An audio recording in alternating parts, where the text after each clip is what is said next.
Chicks on your APs, looking like Weez. Haven't seen. Yo, welcome back to the One AM Pod. I was laughing because we've been supposed to change that song about a month ago. We might as well leave it as like Yeah, it might as well be the the- 1 AM, the at least for official theme song. 2025. We'll change it in Yeah. 2026, man.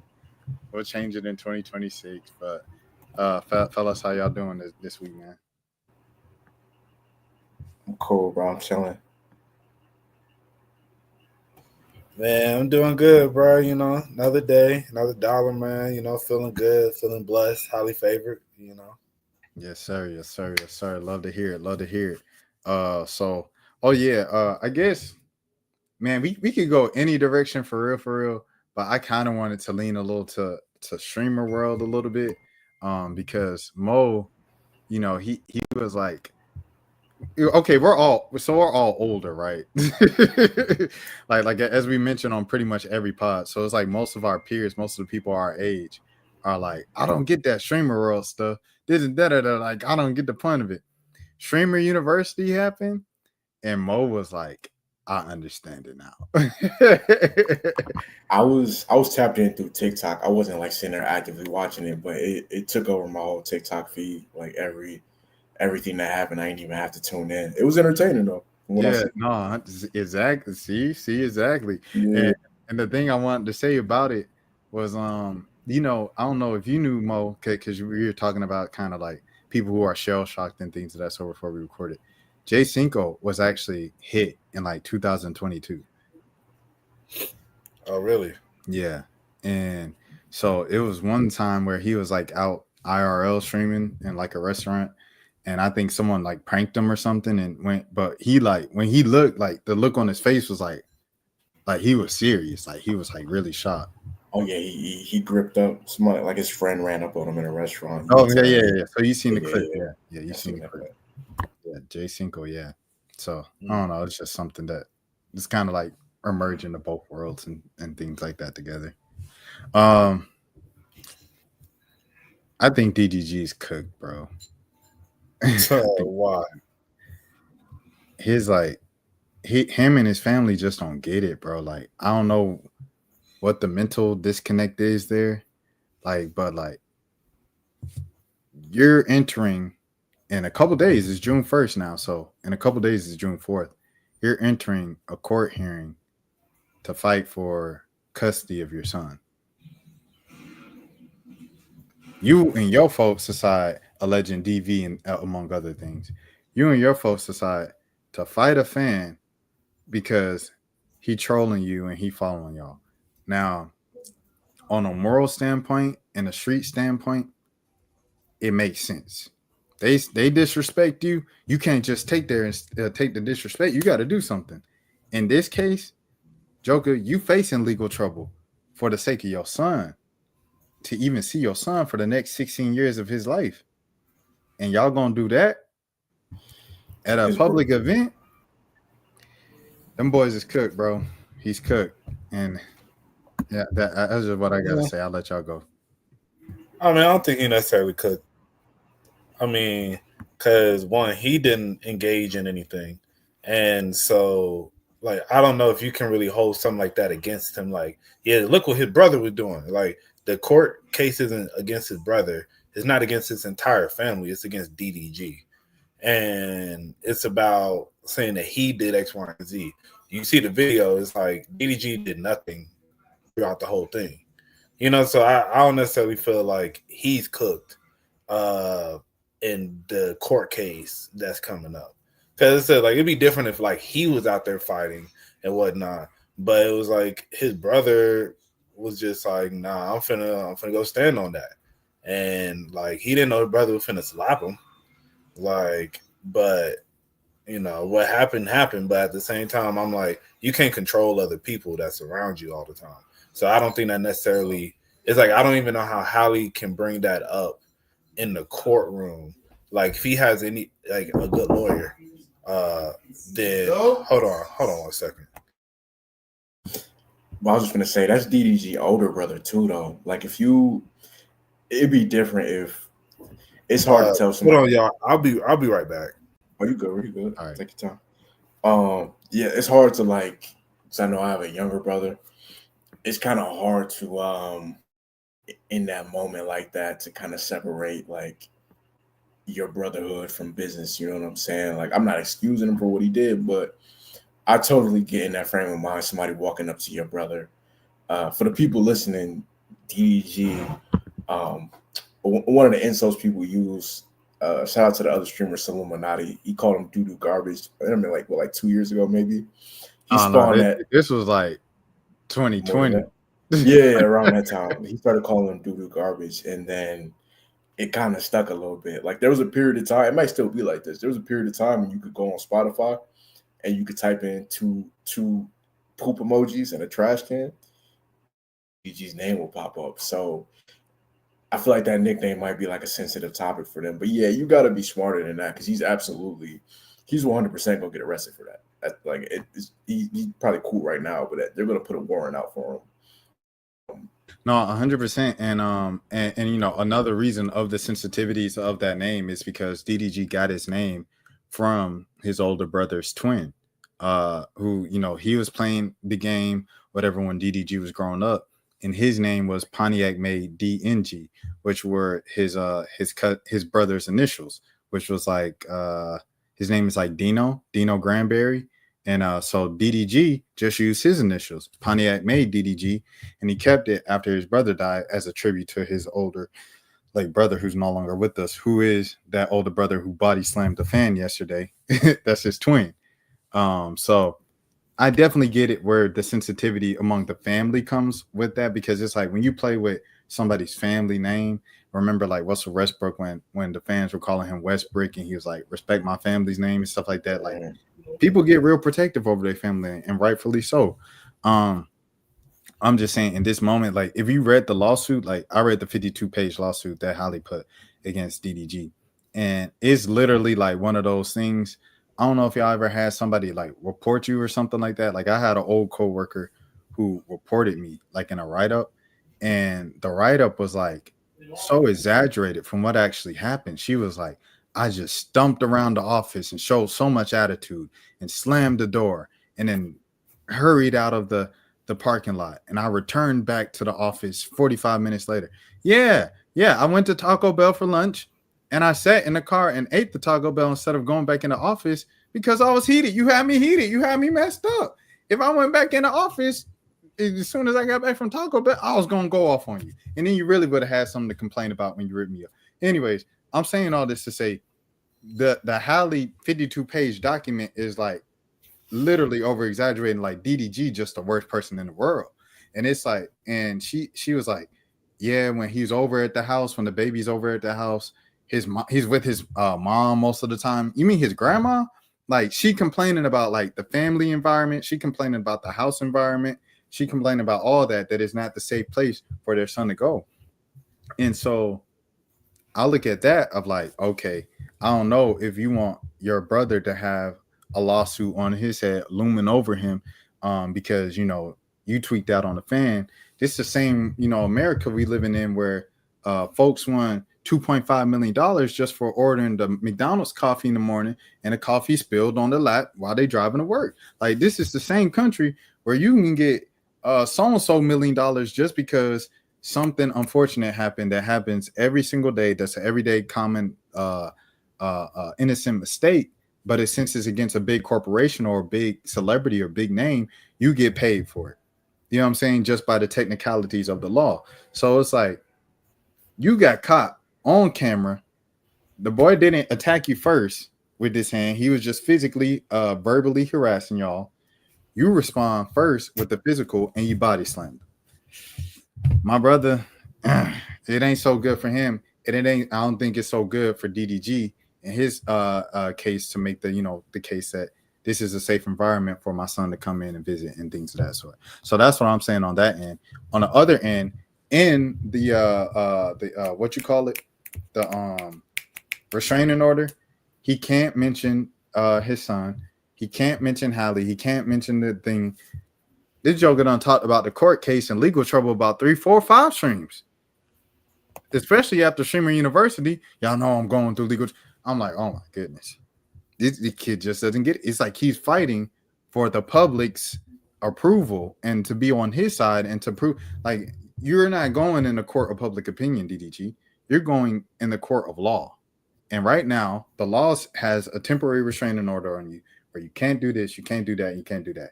I done seen DDG violate all three of them things in the past couple of weeks on stream. So it's like I'm saying all of this to say he hasn't been moving on a tightrope that he needs to be moving on to ensure that he has custody, rightful custody of his child for the next 16 years of the boy's life. True. Yeah. Yeah, I don't know. Just to be real, man, you know, it's like, shoot. Because I'm like, with court cases, man, it's like we can see a lot. And as I said, this is right now still in the court of public opinion about how a judge is going to see everything. And we don't know exactly what he's going to present when he gets into court, you know. So, man, you know, we just going to have to keep prayers up that, you know, everybody just, you know, pray for both sides. In the words of my boy Casanat, you know, pray for both sides. DDG should make like the it's like a good opportunity. You can make the hip hop version of Fantasia Baby Mama, except for like for the baby dads. You know what I mean? Like I don't know if you've ever had that. Oh yeah, we actually now I think about it. That's really like Outkast Miss Jackson low key. Like they're talking about similar to that subject matter. So DDG should remake Baby Boy, Childish Gambino. I never heard that one before. I gotta peep that. I never heard that. It'd be some Gambino songs I feel like I'm kind of out the loop on. What project was that off of? Awaken My Love. That's one of the most crazy. I might not forget. Okay. Yeah, so DDG should remake Miss Jackson by Outkast. I've come to that conclusion right now. I think he should probably wait until after the court's ruling to release anything regarding it. But I think after the ruling, if I'm DDG, I'm letting the chopper sing. Like everything you put in the court exposing Halle, I'm saying it on stream. I'm making diss songs and this and that. Because if they already take away the cuss, it's like what you got to lose at this point. You might as well go out. Well, I think, you know, this is what I think at the end of the day, bro. According to what his friends and family are saying, and what is lined up with the actions that we've seen in the public, because you can read between the lines if you just look at what's going on the last couple of years, just following them online. I do believe both sides are not innocent. However, I think it all falls on DDG. The responsibility falls on DDG because he's the man. And it's like, dang, Rashad, that's not fair. It's not. The man just had more responsibility. That's just the way that it is in life. So it's like, I blame DDG for even pushing, you know what I'm saying, keeping the situation going for as long as it did and letting it get as far as it did with the child, 1.5-year-old, everything like that, to get to this point, because the way that it was going, this was the only end result. It was going to end up in court, you know, this way, because if she was so crazy as DDG's friends saying she is, and she was as toxic as DDG friends say she is and stuff like that, bruh should have been left before they even had a kid. So I think I'm saying all of this to say, because a lot of people might look at this on the surface level and be like, what does this have to do with anything? What this has to do with anything is a message to males everywhere listening to this podcast. Young men, be smart, bro. Smart tool management. All this stuff can be Zion Williamson, the DDG situation. Even you could argue Tory Lane situation, depending on which you know, kind of angle you want to look at it. It's all a result of you not managing, you know what I'm saying, your facilities well enough. You know what I mean? Like you tweaking out, you don't have the discipline to so-and-so, and now you end up in a legal situation. Now your whole name and your reputation is ruined, all because of things that led to you not being disciplined enough. You know what I mean? So that's my ultimate message to everybody, for real, all the young men in particular. I agree to an extent, because you just don't know how people are going to act. You know, it's just like, I feel like in the situation with somebody that you have a kid with, y'all were very much in love with. And yeah, like she could be toxic, but it's not easy just to leave people, you know? Like if you're in especially that type of relationship where it's like you're living together, you have a kid together, it's just like you want it to work. And it's just like so it's like that's just the realization of like life in general. Like you're gonna want it to work as much as you want, but also you're just not going.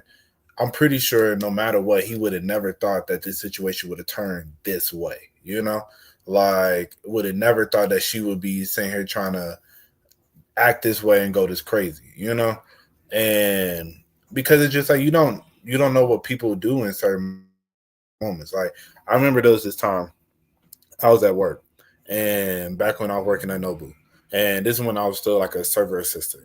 I was working on the line, and there was a girl who used to always it was a white girl. She used to always leave and be off doing other shit. But like, I worked at 15 minutes, right? So yeah, but be doing other stuff and whatnot.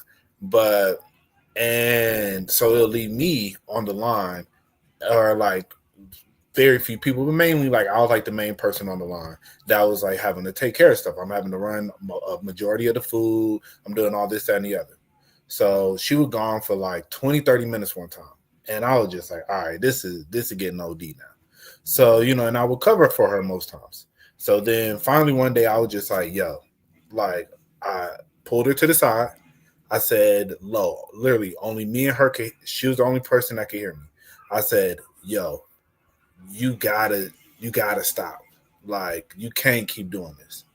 And she was just like, what? I was like, you can't keep doing this. Like you gotta lock in more, you know, pretty much. And so like I said it low, but I said it stern, but I said it low. She then from there, because she felt some type of way. Literally nobody else heard me. She then goes and tell the whole restaurant that I yelled at her. That and like one dude pulled me just like yeah, bro, you know, like she's a white woman, bro. You can't just be, you know, blah blah. I'm like, bro, I didn't yell at that girl. And like I even like it was another girl that was next to us. I was like, yo, you were right next to us. You couldn't even hear what I said. Like, how could I have yelled at this girl if I didn't, you know, X, Y, and Z? But it's just like you don't know how people are gonna react in certain moments, you know? So that's why I say, like, especially, you know, I'll just be real, not even to make it sexist, like, you know, it can happen with guys too, but I feel like a lot more with women, just to be real, because it's just women, I don't know, they will OD on some stuff, you feel me? And so that's why I say with this situation, like, I feel you, you know, in most cases you do need to manage, and then like I get it, you know, it's like if she was toxic, you should have been left. But it's just sometimes, man, like it ain't easy just to leave somebody, especially somebody you're living with that you're still in love with. Realistically, just because they're toxic is like, you know, it's like I still love this person. It's like because we still have good times, and then we have a kid together. So it's like I want to make it work for the family's sake. So it's like it's not just easy just to be like, nah, I gotta just dip up out of here, you know. But I mean, I'll be real. I feel like, you know, this is like he ain't been moving the smartest, but like I don't really feel like, because the temporary restraining order that he has, it's like it's one of those restraining orders that anybody can get. It's just like it's a restraining order until a judge can actually everybody could just bring what they got in front of the judge, you know? And it's like, so I feel like once he goes in front of the judge, I don't know. I personally don't think he's gonna just lose complete custody, because I don't think like the way I don't know, like we're gonna have to see, but I just don't think he's gonna lose complete custody of the kid. Because I just don't think it's gonna go that way personally. But you know, we're gonna see, man. As I said, pray for both sides, pray for that kid, pray for the baby and everything. You know, I hope they get it worked out, man. Cause you know, every child needs a father in his life, you know. So, but before Jelani goes, I do want to say, Kai, man, what a job at protecting sponsorships, right? Like, what do you got? McDonald's, Nike, the NBA. Man, boy, he can protect the sponsorship. He said The first name he announced was DD. He said, "I'm gonna announce DDG name first, and I'm gonna get right to it. Give my public statement. I pray for both sides of the investigation." I say, man, that man slid out of it easily. Kept his Nike. He got a Nike and a Crocs still. I don't even know how you do that, man. Shout out to Kai Cenat. I'm gonna let Jelani go. I might have to go and cop them, not the DDG, the Kai Cenat Crocs. I didn't know that was a thing. Nah, do y'all want to have kids? Yeah. Yeah, I want to have kids eventually. You know, we starting to get old, so I don't know when it's gonna happen. But I was just thinking about that. Yeah, I've definitely thought about it though, man. I'm like, I want to have kids in the future, but I'm not in no rush to get there, like at all. But yeah. What about you, Rashad? I would like kids. It's like you said, getting older, getting into your 30s, you get to a point where you like, I feel like, because I think there's a point in my late 20s where it was like kind of the thought of not having a kid or something like that was a bit depressing. But then, like, I don't know, I feel like at some point you just kind of set, hey, if it happens, it's great. If it doesn't happen, that's great as well, because you can't let that, like, you know what I'm saying, sour the experience of life, you know? Am I trying to think of the right racial slur that I want to use on myself? I can't think of the proper one. Am I throwed off in the head for the fact that like I want to have a kid, but I don't want to get married at all? Like, or I don't even know if not wanting to get married. I don't see it being like a realistic thing to. I feel like you setting yourself for failure in that case, in my opinion. I'll let Mo go. Or setting me up or the kid or both. You're setting yourself up for failure. Why do you say that?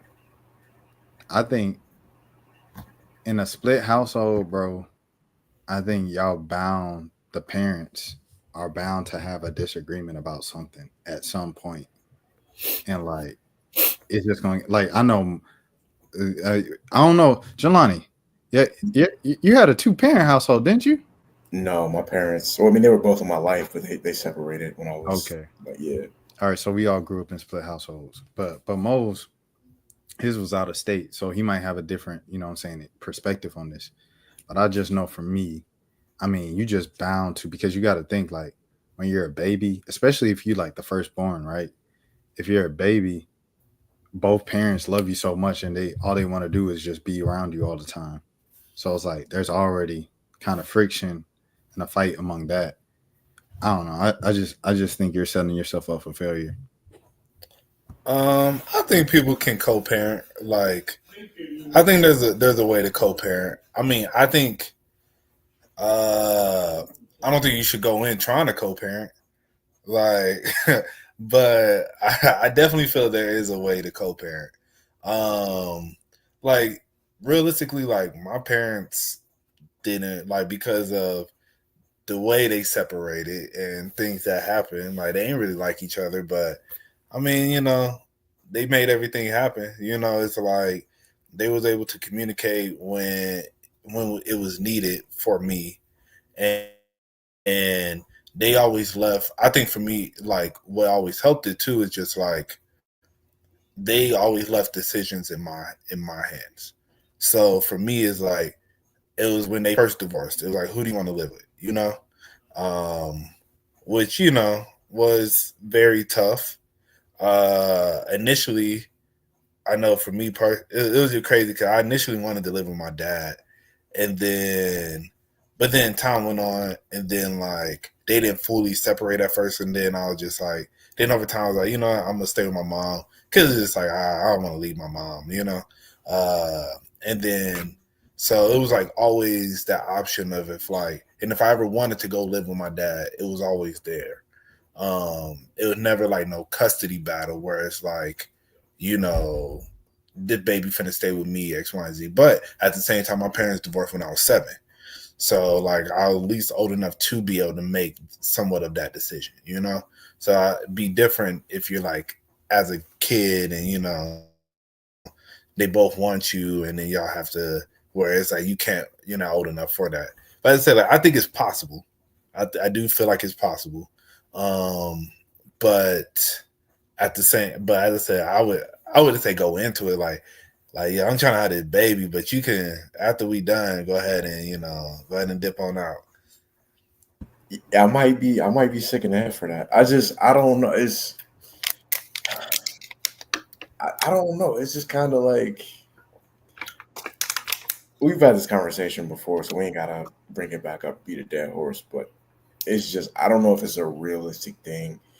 For some people, it works out. Obviously, there are people who get married that end up in this era that end up staying with their spouse and having like a happy marriage. I just feel like for most people, it's not a realistic thing in 2025. Like it's just too much going on. It's too many options. Like I said, we've had this conversation before, but like I said, I do want a kid one day. I don't know if it. I feel like I might have to like hit a girl up when we like 35 and be like, yo, listen, we're gonna come up with this deal. You know what I mean? We're gonna have a kid, and then we're gonna co-parent. Which it sounds insane. I'm kind of joking when I say that, but like that's where it's looking like right now, the way things are headed. It sounds like one of them Holly situations that Mo was just talking about. First of all, let me say, Mo, is you bald? Boy, no. Damn, No. you just even if he was, you just hold on.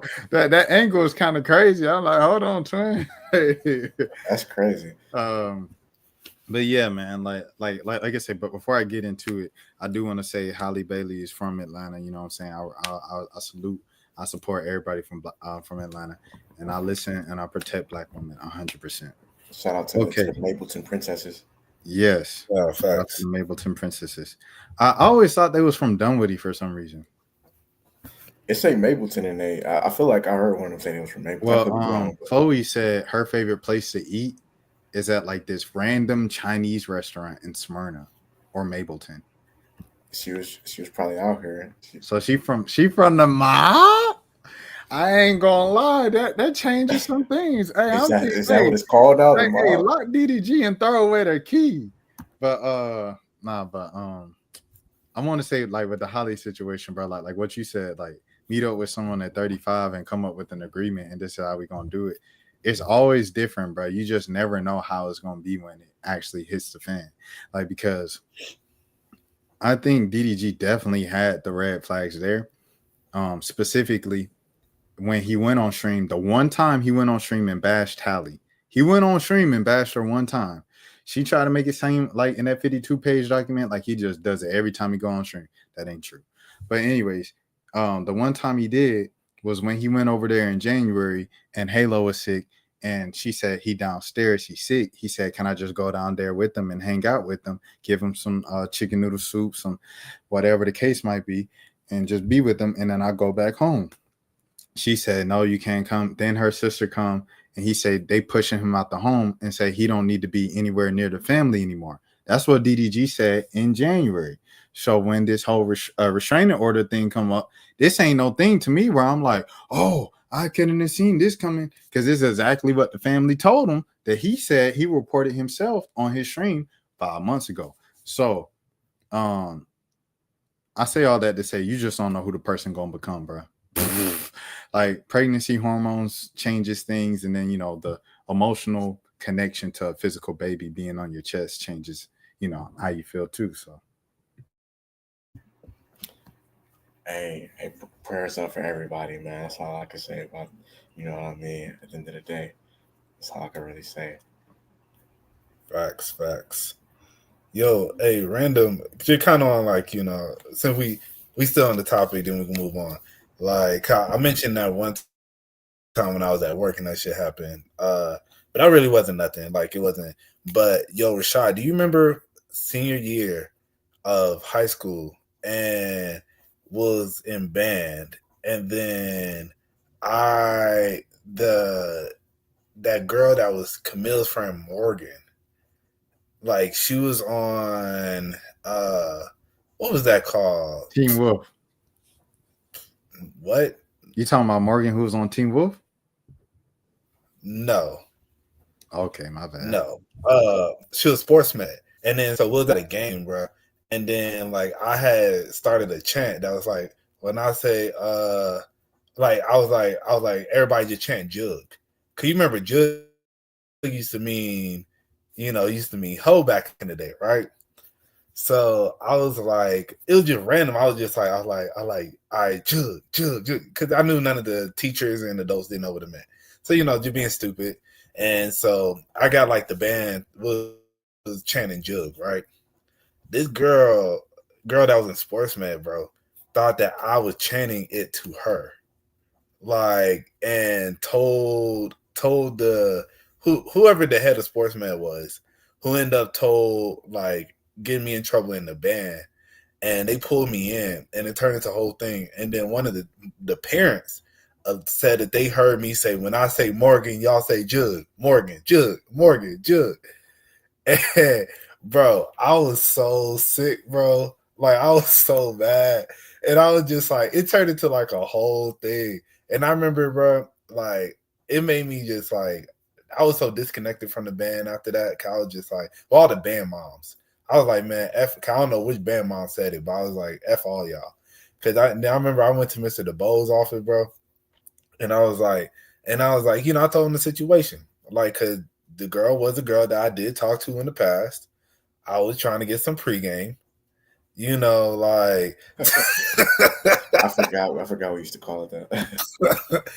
Yeah, like, and it wasn't like I didn't really like her, and like, it just was what it was.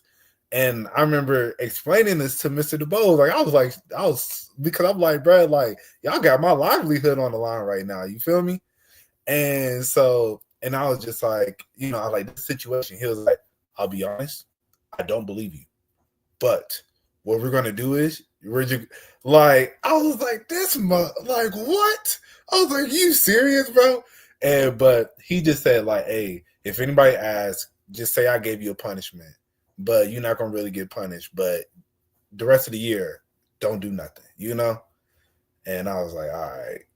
But I was just like, bruh, like, yeah, that was crazy. But yeah, I don't know. That was just a random story I just thought about, bro. I ain't thought about that in years, but Bruh, so we watch, like, I don't know about y'all, but like you see Rakai and Streamer University on, and you just like, why is this kid so bad? Like, he bad for no reason. It's like people tell him he bad and he reckless, and he just like look away, say okay, and then just continue doing reckless stuff. Like, what is wrong with him? He's 16. Bro, when you bring up a story like that, and we were talking about some of the stuff that we were doing, and you like, man, if we were streaming back then, we'd be big. Bro, we were reckless, bro.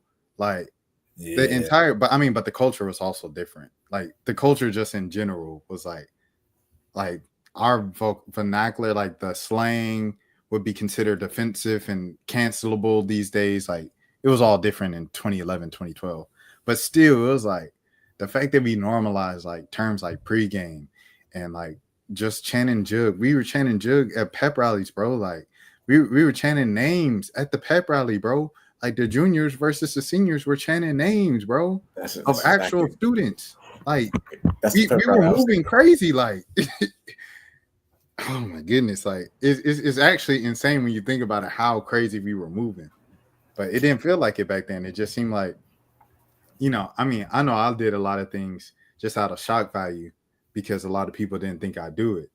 And like, boy, did that backfire. But I mean, I don't know. You're just wild, bro. It's just wild kids, man. I don't know. Teenagers are just like, their brains aren't fully developed. They're just stupid beings, bro. But I feel like every generation of teenagers is a little bit more intelligent than the generation that came before them. Like, just because they have access to more information. Like, my little cousins, two of my cousins graduated this week, and then one of them had graduated 2 years ago. So they're all around the same age. They're way more mature than I was when I was like 15, 16, 17. And I've never been a bad kid or anything like that ever at any point in my life. But it's just like, when I think back to certain stuff I was doing, I wasn't even like a reckless dude, and it's stuff I got away with in high school. That was like that was kind of wild. Like he was wilding with that one. Um, yeah, I just also I think a part of it is that we each generation, um, there's more and more surveillance. Like we had when we were in high school, we had Twitter, we had I think Instagram came out like last couple years of high school. I think Vine came out towards the end of high school, but like there was no Instagram live, there was no TikTok, like stuff like that. So it was kind of like you could get away with more stuff, than probably what kids can now. Um, but yeah, no, not to spend too much time reminiscing, but yeah, no, it definitely when I look back on it, like there was a lot of wild stuff. And I think our school in particular, like the kids we went to school with, was like it was so many different types of people that it just made for a very interesting experience. Facts. What Yeah. was up? I ain't gonna lie, like I'm kind of like irritated right now. It ain't got nothing to do with y'all. Like earlier today, I was supposed to link somebody was supposed to pull up on me, and they hit me with like the most. Me and this person not even serious enough for them to come with this excuse, but they hit me with the most like 18-year-old excuse ever. They texted me like 3 o'clock in the afternoon and was like, "Oh my gosh, I'm so sorry. I went out last night. I just now woke up." I'm like, "Dog, listen, we are almost 30. Like, you don't even have to. We not even deep enough in for you to be telling me these like we're very casual, yo. Like it's Now she hit you with the dot dot dot. Oh man, what a nap. bro. It's just annoying me because it's like, dog, you literally could have been on a date and you could have told me like, yo, I was on a date last night, and I would not have cared. Like, it wouldn't even been. So yeah, I'm kind of that kind of annoyed me earlier today, but I'm happy I got to get that off my chest now because that was like that peeved me a little bit. Nah, I feel you on that, bro. Nah, that's the worst one. It's just like, bro, just you. I don't know. You ain't have You to don't do have to that. tell me that lie. You literally could have just been like you could just like this is somebody I used to date back in like 2020, and then we just randomly linked up like a couple weeks ago. I'm like, bro, you don't even kind of do that. But yeah, not to make this about me. I just have to get that off my chest real quick. Nah, you good, bro. I was about to say that's literally what the pod is for, bro. No facts. That's a fact. I wanted to ask y'all, Mo, unless you had something to add on that. Nah. I wanted to ask y'all, what do y'all think was the craziest thing normalized back then? Because I know like females became a slur in like 2015 of like when describing women is like, oh, a man that say female instead of woman, and they were like red flag, red flag. I was like, oh, that's a bad thing, like, and I just kind of adjusted to it. I was like, okay, I'll start calling them female. But that the word that rhymes with gadget, that starts with an F, um, allowing non-black people to say the N-word so casually all the time. Like, what do That's y'all number think? one. Okay, so allowing non-black people to say the N-word all the time is number one, the craziest thing normalized back then. Bro, because it was like I don't even think that was just our high school. I think culturally around that time, like because I remember watching like an old Tyler the Creator interview him. They asked him the same thing, like him being like he's around the same age as us. He was saying the same thing, like, bro, I don't really care about. And I'm gonna be totally honest, like back then, nowadays, like no white person could say the N word around me, but back then, like 2009, 2010, 2011, I didn't care because all the white kids, like it was such an even mix between white and black at our school, and everybody interacted with each other that it never really felt like I never felt like nobody was being racist or nothing like that. It wasn't until we graduated and some of these white kids I grew up with became like Trump supporters and stuff like that when it was like, oh, y'all was only cool with us because we went to school together. We was in close proximity. So yeah, I would say that's number one for me is the fact that like, yeah, I didn't really used to trip about white people saying the N word until I got older. Yeah. Yeah, I mean, I never really tripped on it. I remember back when I was a Southern, like the beginning of my time there, my roommates and then my next door neighbors were all white, and it's just like I used to kick it with them a lot. And then with me being like, I don't know, I guess I ain't really like, I wasn't too pressed about it. And then also I'm like, it's a lot of them, and I was just kind of like whatever. But like they would say, they'd be like, my nigga, and I'd just be like, like whatever. And then it just like got to a point where I was like, all right, I can't really fuck with this. And so I'm gonna have to just start separating myself. And I remember straight up my freshman year of college, after about like maybe about a month or so, I straight up told my white friends, I was like, yo, I gotta get more black friends. This ain't working. Like they were like, okay, like they ain't really. I was just like, yeah, like I rock with y'all, but like, yeah, I gotta get some more black friends. Like I just need to. I gotta get more around my people, man. And yeah, and then that's when I started kicking it with my next door neighbor and her boyfriend and all of them, and then they became like my group or whatever. But yeah, man, I ain't gonna lie. If it wasn't for that, bro, I don't know. I probably would have transferred. I mean, I ended up leaving after the second year anyway.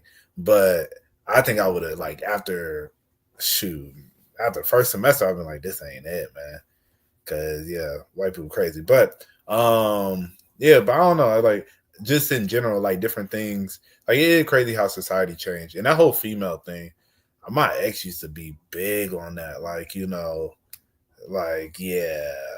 She used to be like, yeah, don't used to work because she wanted to be an actor, and so she was like, don't say actress, just say actor because we're all the same, something like that. I was just like, oh my gosh, it was I ain't gonna lie.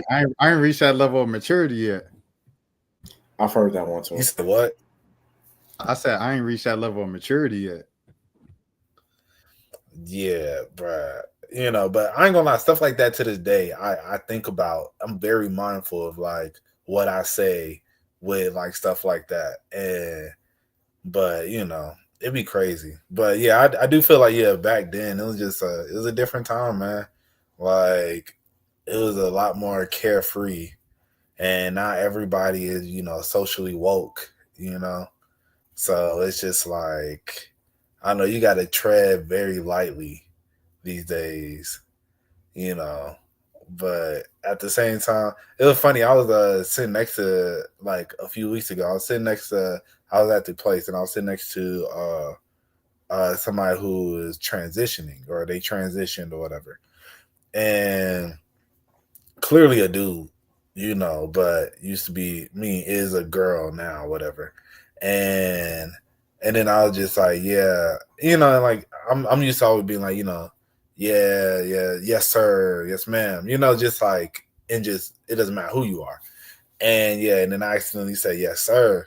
I was like, oh, my bad. Yeah. And I was like, yes, sir. I mean, yes, ma'am.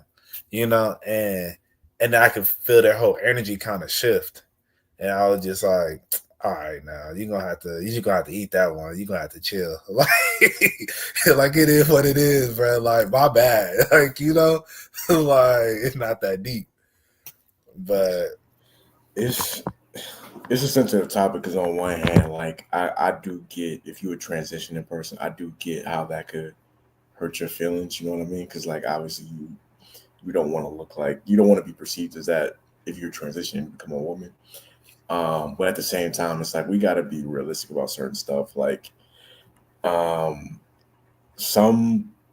transitioning people look more like some men who transition to women look more like women than others. Like some look more like I used to work at I was working at UPS, and one of like the head managers was trans. She was he was a woman who transitioned to become a man or whatever. But you see I don't even know what to say right now. We're gonna go with he changed his name to Seth. He still looked exactly like a woman. Like he literally just cut his hair short, and this person would still wear like girly earrings. So like it would be kind of if he didn't tell you that he wanted to be called by these pronouns, is no way for you to know. You would just think that this is like a somewhat masculine or like a lesbian woman, basically. That's what she looked like. So yeah, no, it's definitely like it's a slippery slope when it comes to that. Biggest thing for me is like my bad, Mo. Go ahead. No, go ahead, bro. I was just gonna say the biggest thing for me is like when I see someone a part of that community, I just I get like a little anxious, like when I'm walking towards them, like how do I greet them? Do I dap them up? Do I give them a hug? Do I like dap? Like what are we doing here? And it usually just ends up in an awkward like dap. But that was it. That's all I had to say. Yo, I talked to a girl that was non-binary one time. Yo, like it was like, cause she like when we linked, she was in full girl mode, and I remember her like telling me though, like, and she like hair like looked like a girl, looked like a woman, and I had asked her, I was just like, cause she said she was non-binary. I was like, like so. Like, what do you like? Explain more. Like how do you be feeling? Like, like I'm a little just like, what be going through your head? Like I'm just curious. She's just like, some days I just wake up and I feel like a boy. So I just put on boy clothes, and I was that's like, a red flag. I'm sorry. That's transphobic. My bad. Yeah, I was just like, okay. I feel you, I guess, but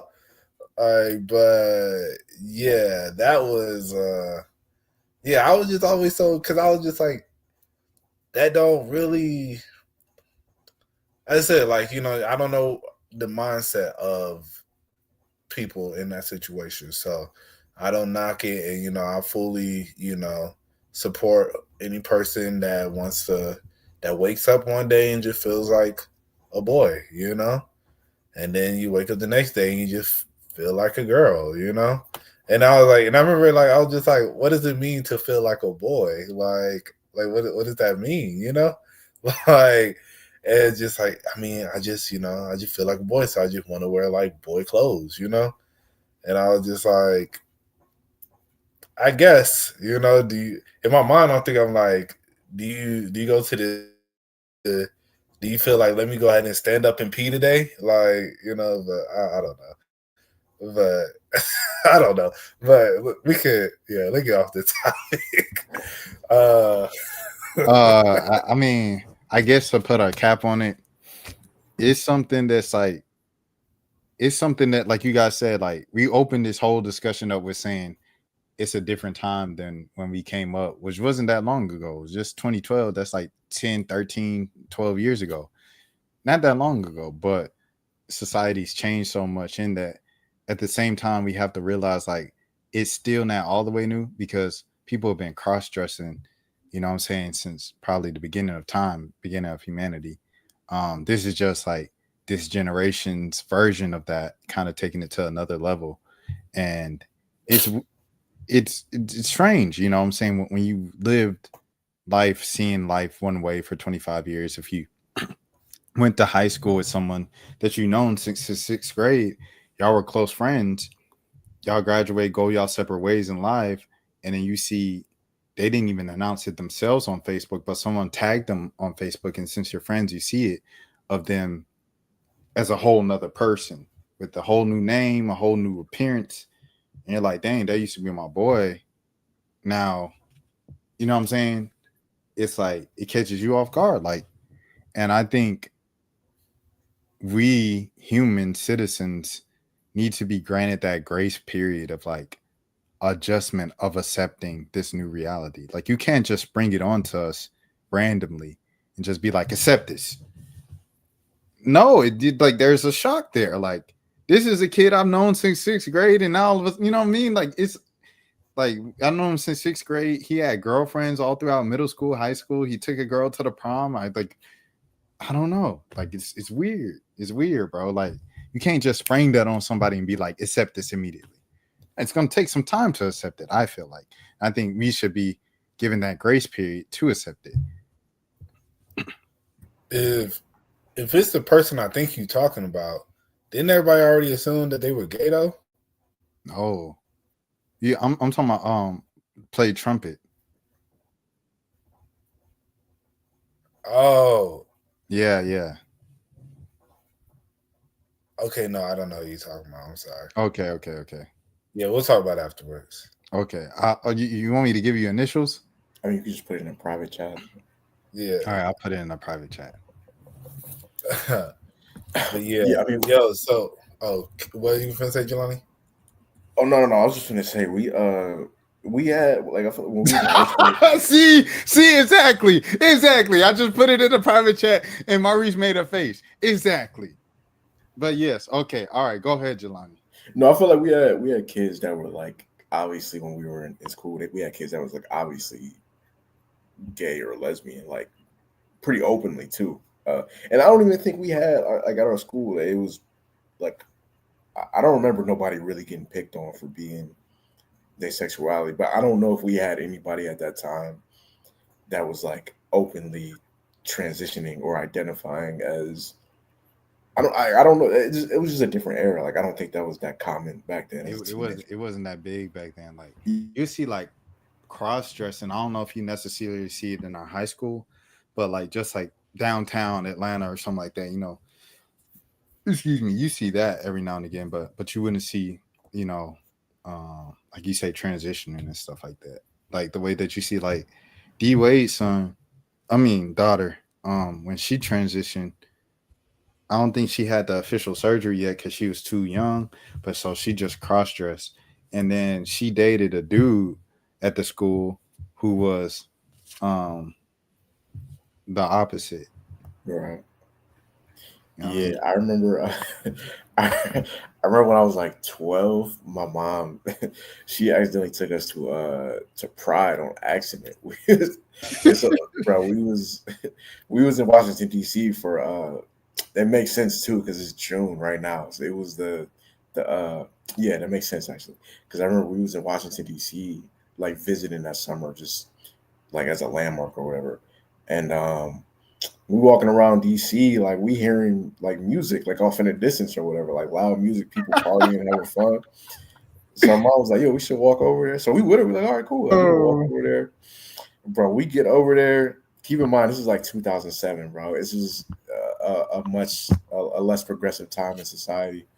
I wasn't ready, dog. Like I wasn't. That was my first time really seeing like. You had the Ice Cube face, the Are We There Yet face, I bro. was shook. I remember she had bought us like some fries to eat. Yo, this sounds really messed up, but like I said, I was like 11, 12 years old. This is 2007. Bro, I couldn't eat the fries, bro. Like I was. You said, "I don't want them gay fries." No, Keep it wasn't them even gay that. fries No, away it from was. me. Dog, you gotta understand. Like it was, bro. Because it's Pride Month, so it's like it's no holds barred. Like it's no filter. It's no like maybe they are like no. This is what we are, and rightfully so. It's their celebration. Like we was impeding on what they had going on, but like I definitely wasn't ready, bro. Definitely nowadays I'd probably be cool. I'd be like doing my own thing, but yeah, as a 12-year-old kid, I wasn't ready to see all that. I think when it comes to phobia, it's like it comes down to like hate and just outright phobia. It's like I don't think that stuff is cool because at the end of the day, it's like people just living their own lives, making their own decisions. So it's like it don't really affect you. You know what I'm saying? But in terms of just general, like, oh, okay, that's how you. All right, okay, cool. I think that's a whole nother thing. Like it's like, I don't think it's the same thing, but just imagine like Atlanta made the joke transracial and stuff like that. And with Niles from Twitter and social media and stuff like that. Shout out to Nowsy Niles and his whole crew. But yeah, man, you know, like just imagine someone you grew up with that was black, and then like all of a sudden after school, he marries a white woman and you know becomes like the poster boy of like I'm white, and you're like, no, you're not. Like I grew up with you. You're black. and they're just like, "Nah, I'm white. I identify as white." Like, it's gonna take some time to adjust into. When your boy was like this the whole way coming up and stuff like that. Like, I remember I was talking to Carter one time. Shout out Carter Smith. And Carter is oh dang, that's crazy going the last name. I was just about to Like say, it just feel like, because when I'm talking to y'all, I I just feel like I'm talking to my boys, and I'm like, this is on the internet, bro. I knew Like, he was talking about we that. using first and last names, bro. Yeah. But anyway, shout out to Carter, the football player. So I was talking to Carter one time, and I was like, bro, like, I didn't know that you was into all this, stuff like hiking and fishing and hunting and stuff. He said, oh yeah, I was always interested in this stuff. No one ever asked me. And he like put laughing emojis. And it's like, oh, I don't know. It's kind of weird when he said that, because it's just like, how many of those kids were like always like how they are now? We just never gave them that space or asked them who they are. We just assumed that everybody was the same. Like everybody, I thought everybody liked A$AP Rocky. I thought everybody liked Wiz Khalifa. I thought everybody liked Mac Miller around here. Like, I just thought we were on the same page, snapbacks and tattoos, but apparently we weren't. Side note, snapbacks and tattoos might be the worst song in rap history. No. That song, bro, that might be my least favorite rap song of all time. Mo, do you have I know you're, but do you have a competitor for worst song ever, worst rap song? He's in deep research right now. Yeah, I know. I only kicked it to Mo because I couldn't think of a rap song that was worse off top, but I'm sure there is one. I couldn't find that individual in transition. I think they deleted their Facebook or something. But worst rap song. Man, I cannot think of what would you be like the worst song I ever heard. I don't know. That's a good question. Cause there's been some pretty bad ones. I'm trying to think what's one that just stands out. Like, bro, I couldn't imagine listening to this ever again. I'm in Love with the Coco was pretty bad. Oh, okay, that wasn't that bad. I'll turn up to that one. I was just mad about it because he got that beat off of YouTube, and I used that beat, and then so when the song popped off, I was like, bro, he using my song. Damn. Nah, I got a few. Like, yeah, Snapbacks and Tattoos is definitely my least favorite rap song of all time. Ice Spice has to have some joints up there. Salute to Ice Spice, but bro, she has to have that fart song is trash. Bro, I really dislike that. No. I ain't gonna lie. I liked it because it was a diss song. I ain't gonna lie. I liked it because it was a diss song. I can't even lie to you. Nah, that wasn't it, bro. Yo, I ain't gonna lie. Ice Spice, that first EP, the first one, the one that had like Munch and what was that other one? Bikini Bottom. She had another hit song. I forget. Her first EP was actually fire though. Like her first EP was the deluxe. Yeah, Acting. That was a fire song. I listened. Yeah, the like EP that had some heat on it. Now her album was kind of ass, but the EP itself, in her mood, was my shit. Dang, she in a mood. Like, dang, she in a mood. That And then was Princess Diana, like, blah, keep it a stack. People don't know what I know. I got facts. Shout out to Isis, bro. I'm trying to think of some more rap songs I didn't like. Munch, Bikini Bottom, Princess Diana, and she in a mood. Like, dang, she in a mood. Dudes be doing that with NBA Youngboy. They be calling that man Cantrell. Like, bro, you do not know this dude. Shout out to Isis, bro. Shout out my boy James. If you know, you know. Yo, actually, I have a question. What's one artist, if a girl said that they like a super hit big fan of, that you feel is a red flag? NBA Youngboy. That's valid. Yeah, I ain't gonna hold you, bro. I was talking to the girl, bro. She told me, she was like, "Yeah, I'm gonna get these yeah, I got to get up early tomorrow to get these Young Boy tickets. I was like, you a fan like that? I was like, what? All right, like, She thugged what's out. up? If she say, I listen to just the general people, and then she goes like Rod Wave, G Herbo, Lil Baby. Okay, red flag, red flag, red flag. 100% yes. Does that come across as racist? Probably so. Nah, I don't think that's racist. That means you talking to a hood baby. Like, you ain't gonna say Mariah the Scientist at least? Like, Summer Walker, somebody like that. Janae Aiko? Yeah, I don't know. Like, I definitely feel like, yeah. Oh, I got it. You're such a effing girl. I love it. That one for sure. No, actually, the worst rap song, in my personal opinion, for real, that literally stopped me from listening to the rest of the album for a long time. That song on Travis Scott's album Rodeo with him and Kanye, "Piss on Your Grave." Piss in your grave. Piss in your grave. I legit, like, on everything, bro. Like, I did not listen to the rest of the album for like a couple years because that literally Kanye has a few nominations for worst rap song ever. Facts. Hey, I don't know. I'm gonna keep it a buck with y'all. The hell, his Hitler song kind of.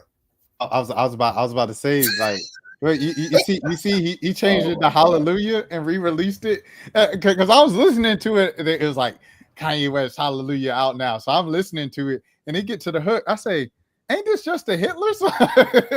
Like, Kanye's stupid, bro. So if we having a real conversation, right? I don't support the message of the original version. Like I'm not.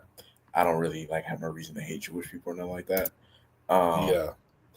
I'm not gonna sit here and cap like that song wasn't stuck in my head. Like the original version, it was kind of catchy, man. I'm not gonna lie. Like it's not a type of song. Obviously, I'm not gonna be walking around singing or nothing like that. But like, I did want to answer your question. And when you asked about what rapper or girl like this a red flag, I used to date a girl who was a Polo G stan to the point where like I ain't never had no reason to like hate on another rapper, but it got to a certain point where it was like, yo, like, there's no way you like this dude music this much. Like he can rap, don't get it twisted. He's cool, but like it reached a certain point where it was like, I know we never gonna be able to be anything more than what we are because I'm not wifing a girl that's a Polo G stan. Pop up at your body. I'm with the gang. That's the song that's stuck in my head, right? That whole mixtape, bro. She used to play that front to back, like. Yeah, that was poverty, man. We ain't have a thing. Yeah, I'm cool. And he wasn't even whack. It's just like, bro, I'm not. It's just certain rappers I already know. Like, if you, because why as a woman are you a Polo G stan? Like, why? How did that? You know what I'm saying? All right, man. Why did this pop up? Why did this pop up, bro? They think they funny. Okay. YouTube, huh? So funny. They got jokes. I ain't gonna lie. If a girl too deep into the Young Nudie Baby Drill, I don't think it's gonna work. I'm gonna keep it a buck.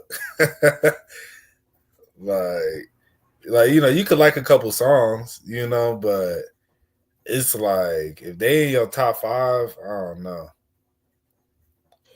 Yeah, I don't mind a woman listening to like street rap music or nothing like that. Because like all my mom likes rap, all my aunties like to rap, so that ain't never the issue. It's just like after a certain point, like you're not gonna turn no R&B on, like you know what I'm saying? Like it's just straight like you just thugged out 24/7. I'm cool, bro.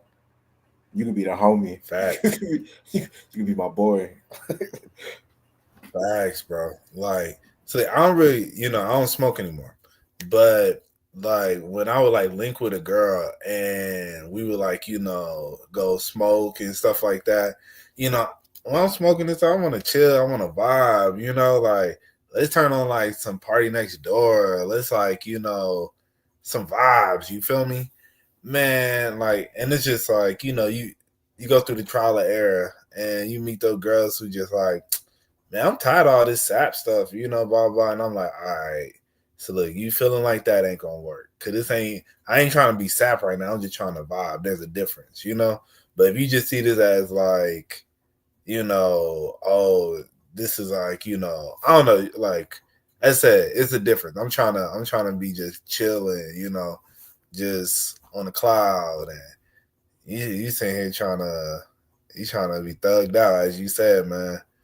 But you know, I feel like that comes with like, you know, the ups and downs of dating. You know, you learn what makes you compatible with people, you know? And it's like sometimes it's like, yeah, that ain't for me, man. It's everyday, bro. Team 10, Jake the Paul brothers, bro. Worst rap song ever. Okay. I've never pressed play on the Paul Brothers song. Only reason I even know, I'll be watching wrestling like still every now and then. So like I know Jake Paul is, I mean Logan Paul is, and then I know Jake Paul with Mike Tyson. But I didn't know they made music. Bro, they got Gucci Mane on the remix. That's nasty. Yeah, that's crazy. Gucci was just taking any bag, huh? I was gonna say 7 years. That's when Gucci first got out of jail, so that makes sense. But the original got 303 million views. We wrote, shot, and edited this in one day. Oh yeah, you could definitely tell. Yeah, I'm gonna start having some more songs pop in my head as we do this, because I'm just starting to think about rap songs that I just never like. Never, I can tell you an R&B song that I never rocked with, and I don't know why it is. When I was a kid, do you remember that song, "Lose My Breath" by Destiny's Child? Yo, that song, when I was a kid, that song was like nails on a chalkboard to me. And I love Beyonce. I love Destiny's Child. Shout out to Kelly. Like, shout out to Michelle. I rock with them as a group, all that. But something about that song used to bother my soul.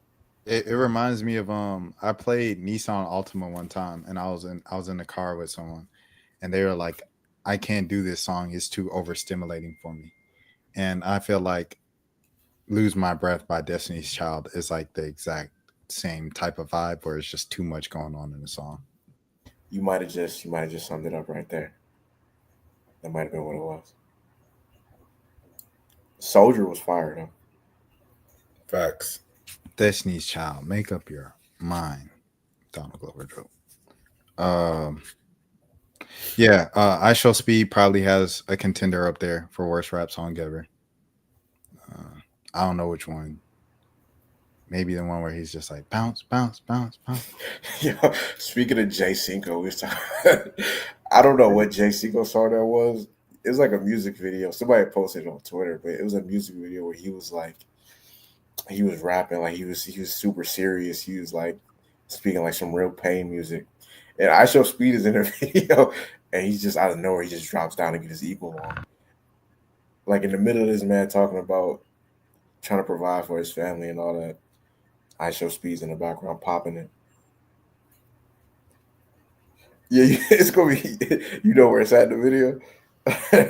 I'm trying to scroll through it to see it, but look at their faces at the beginning, like they all serious and stuff. And Cinco stays serious throughout the whole video. Nah, I know in the comment section somebody probably posted it. Yeah, but I heard of Cinco first, like as a rapper and stuff like that. So like the fact that he's a full there it is right here. Yeah. There's Jay Cinco. Like if you listen to the song, it's a serious song. My boy was just like, you know what? I gotta drop it down low for y'all one time. Yo, Speed is hilarious, bro. Speed is hilarious, dude. He's low key one of the most famous people on earth. Like, easily. It's crazy to say. Easily. Especially for this era, because people not really, like most celebrities not really that famous no more. Like I think kids on Nickelodeon now can like walk outside. They can go to the grocery store. It ain't like how Victoria Justice and Ariana Grande and Leon Thomas used to be.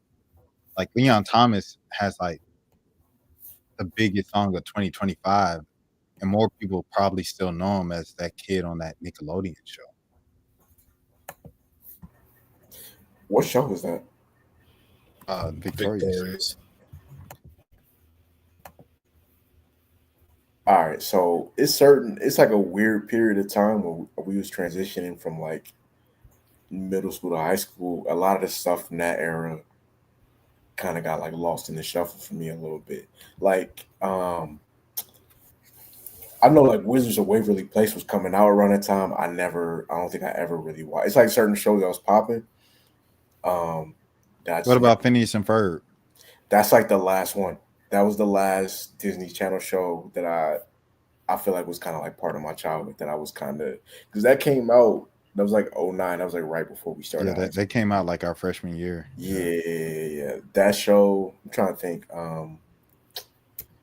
like Adventure Time was kind of starting all around that same time. I feel like those shows was like the last ones I was really tapped in on. But it's certain ones from that like post 2010, 2011 era, I'm kind of out the loop on.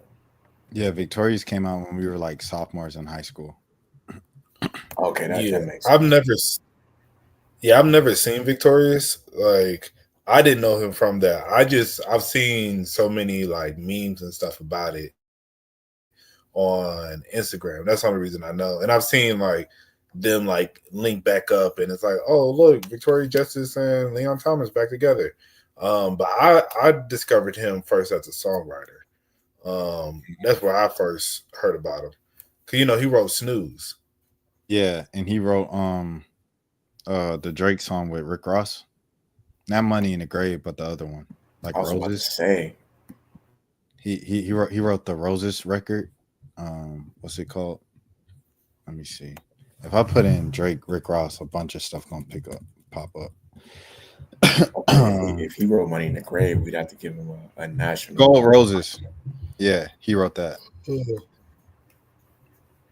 Yeah, Leon Thomas wrote this, and then he wrote Snooze. What did he write, like the hook? I guess so. That's crazy.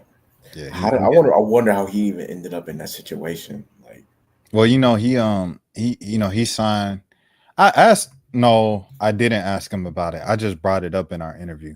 But I asked him about other stuff, and he told me how he got set up. Like a lot of time it sounds like he'll just be like sitting in on sessions or in the same studio, and then kind of it just happens like that. His name gets across because he was signed. I'm not sure if he's still signed to him, but he was signed to Ty Dolla $ign. Like when I interviewed him 2 years ago, and that's when he first were really popping off finally with his solo career, because he had this single called Breaking Point that I really love, and then LeBron used it in his Beats commercial. And then so that's when he really kind of made his first thing of like, I'm a solo singer, because everybody knew him as a producer. And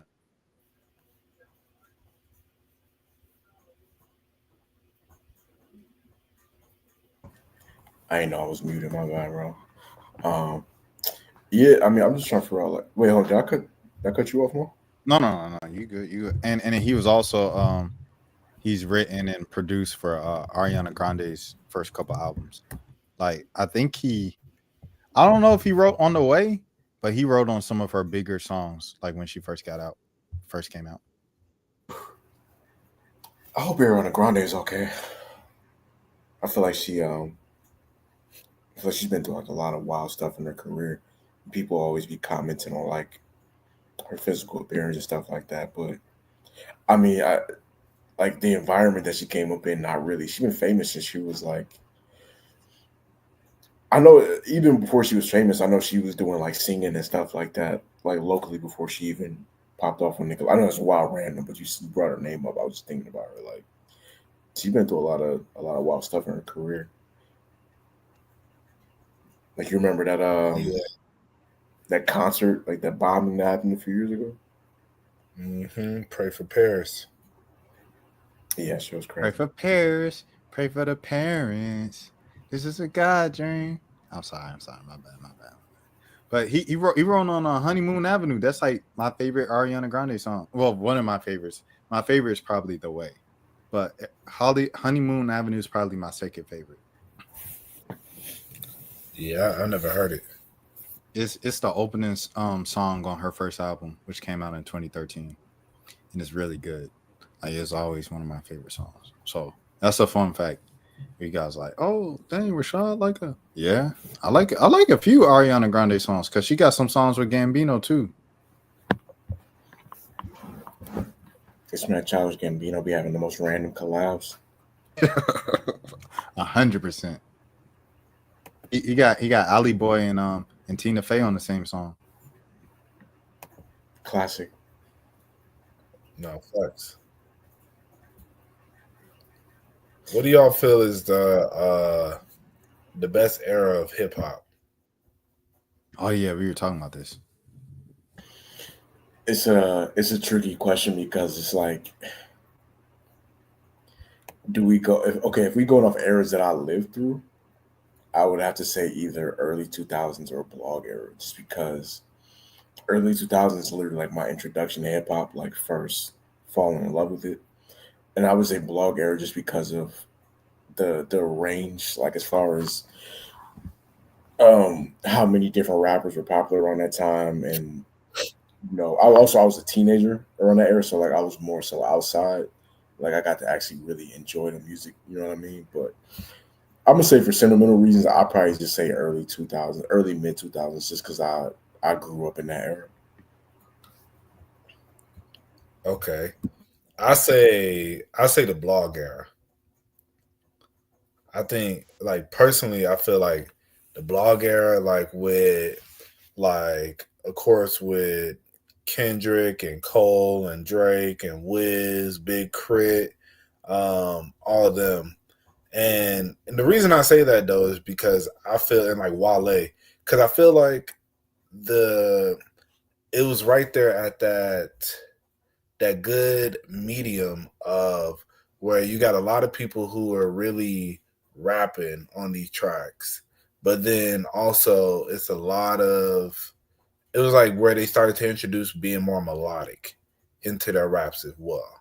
And I felt like it was like that good happy medium for a lot of them. And yeah, like I don't know, it was just like it was still a lot of those artists as well. I think like the ones that I listed, you think like Wiz and Currency, it wasn't on no gangster rap or nothing. It was just like we just rapping about life for real, And that's why like I personally enjoy. Like I still go back and listen to some of those songs, and it's more just talking about like life and stuff during that time. Like yeah, I mean Migos were lit too. They had the bando popping. But I really say like right before even Migos era. I feel like Migos really popped off like 2013. Like late 2012, 2013, yeah. It was towards the tail end, like the very end of the blog era. Yeah, so I say like that 08 to like 08 to about 220, yeah, about 2012, 2011-ish. Like, yeah, that's for me personally. I feel like that was the best time and rap. Cause as I said, it was just real like it was a vibe, man.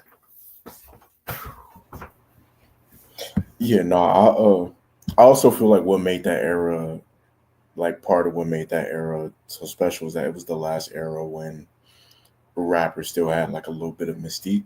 Like you could by that point, Twitter was like we talked about earlier, like social media, 2009, 2010, it was still like very, it was still like very, I'm trying to find the right word. It was still kind of in the primitive stages. Like it wasn't as advanced, anywhere near as advanced as it is now. So, I mean, outside of seeing like your favorite rapper tweet or whatever, like it wasn't. I couldn't go, in 2011. I couldn't check like Instagram story and see what Wiz was doing during the daytime. Like I had to imagine what they was doing based off what they talked about in their songs. Um, and rappers had more freedom during that time because like you could just like Lil B would just rap over like a random Daft Punk song and throw it on a mixtape and put it on Dat Piff, and you didn't have to get a sample cleared or anything like that. Nowadays, um, rappers can't even rap over each other's instrumentals and post them to streaming services because it'll get taken down. So yeah, I feel like that was part of it too. Nah, that's a fact. Yeah, I would say that was like a big time during that time, big thing during that time with them. A lot of the rappers taking, those like an MT song, or they said like a Daft Punk beat or something like that, and just hopping on top of it. But also, I feel like, man, that was kind of still where like it was so much freedom because of the mixtape still, man. Like where mixtape really was kind of, I don't know, would you say mixtape were more at a peak during the early 2000s or during the blog era? I would say during the blog era because early 2000s it was still like the mixtapes back then would still be like you had like certain people like for the most part, like we was talking about before, it would just be rappers rapping over um other people's stuff. But I feel like when we got to like the late 2000s, that's when you start to see like okay, half the album might be like Cushion Orange Juice. Like there's songs on there where he's rapping over other people's stuff, like he's singing over like Up. That's an old Tevin Campbell song. Him singing over that. He sang over he sang over a song from like Camp Rock or something like that on there. Like, so he did do stuff like that, but it was also original songs on there. So yeah, to answer your question. I think also, during the blog era with the mixtapes, I think back on it and it feels like they treated the mixtapes as albums. Like, though they really put a lot of effort into those to where a lot of those really were just as good as any album that was dropping at the time. And, it wasn't, of course, like J. Cole, Friday Night Lights was his album, that he just dropped as a mixtape because they wouldn't release it. So, and I think with just a lot of artists, it like, you even think back on with Drake, So Far Gone, a mixtape, on like the acclaim that got. So I think, like back then it was just a lot of time and a lot of effort put into just still the mixtape at that time. Because the mixtape in the early 2000s was like, just for the streets, for the underground, Like, but yeah, during that blog era, like, nah, this is you getting into album mode when you locking in for a mixtape. And I think, part of that's kind of lost now, man. Like, but Rashad was saying he feel like Slick now is the best time for hip hop. So I want him to kind of expound on why he felt that way. Yeah, man. So I feel like a lot of times we can always look at the past and just think like the past was always so great and things of that sort. And it was like, because I could listen to, I think it was really Lil Dicky's return to rap when he came out with the soundtrack for the Lil Dicky show last year and no one really cared about it. I was listening to it and Lil Dicky was like rapping on every song. And he's telling jokes and stuff, and it's crazy how like he was known as a joke rapper, but he could really rap back then.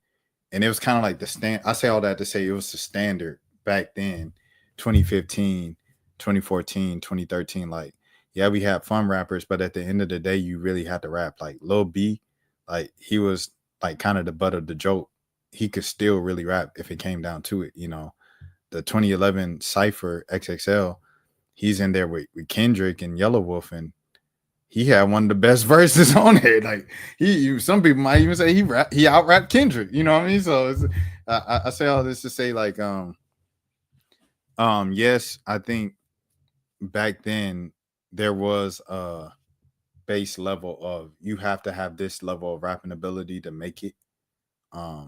And I don't think we have that as much now. With that being said, I do think that in turn has just allowed us to have so many different subgenres of rap that I think rap is deeper right now than it ever has been before. And a lot of people like from Atlanta, right? Because we're from the Metro Atlanta area. A lot of people will complain like we don't have a standout star or whatever to represent this current generation of Atlanta rap. And my thing to that is I don't think we're gonna have a standout star anywhere. You know, we always talk about the big three and how who's gonna take it next for them. There will never be that again because everything is so personalized to what people specifically want, that everybody will have their own little kind of cult followings or fan bases and things of that sort. I don't think there will be anybody universally just liked across the board. Like Nino Pade, he raps a lot and he kind of has like a, what I'm saying, kind of a street appeal to him. I still don't think everybody's going to get into Nino Pade. He might be like a guy that caps out at where Meek Mill is, where he's like, he can rap, he has a street appeal, but like, it's like only a certain amount of people like to listen to him. So I just think, I don't know if there will ever be another Drake, another Kendrick, and another Cole to where like the wide masses enjoy listening to them. So I think because of that, my bad. Bringing it back to my point, because of that, I think this is the best time of rap because we get every type of rap that you want. But regions are back. That's another reason why I think this is the best time in rap now.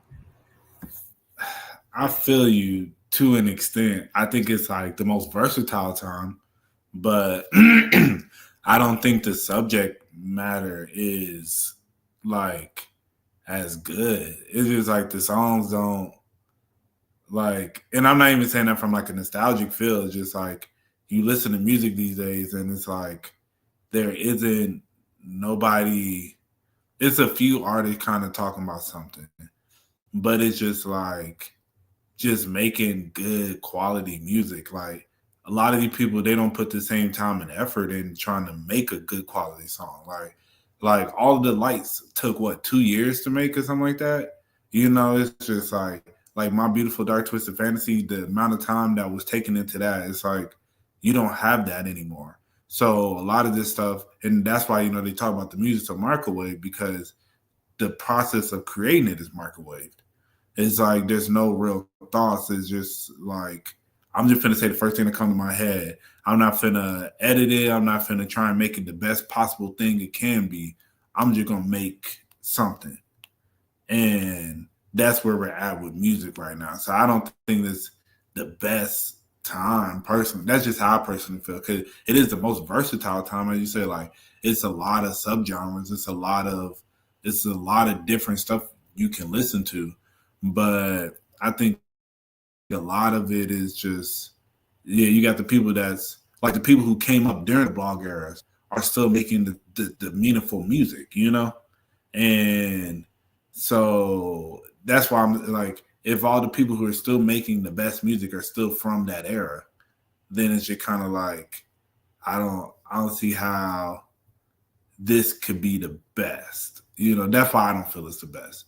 Because the people who just actually still make music that people care about and they really care about, like a Lotto is still like, that's why she's growing, because I feel like she cares and takes the time with her music, like you could tell the difference.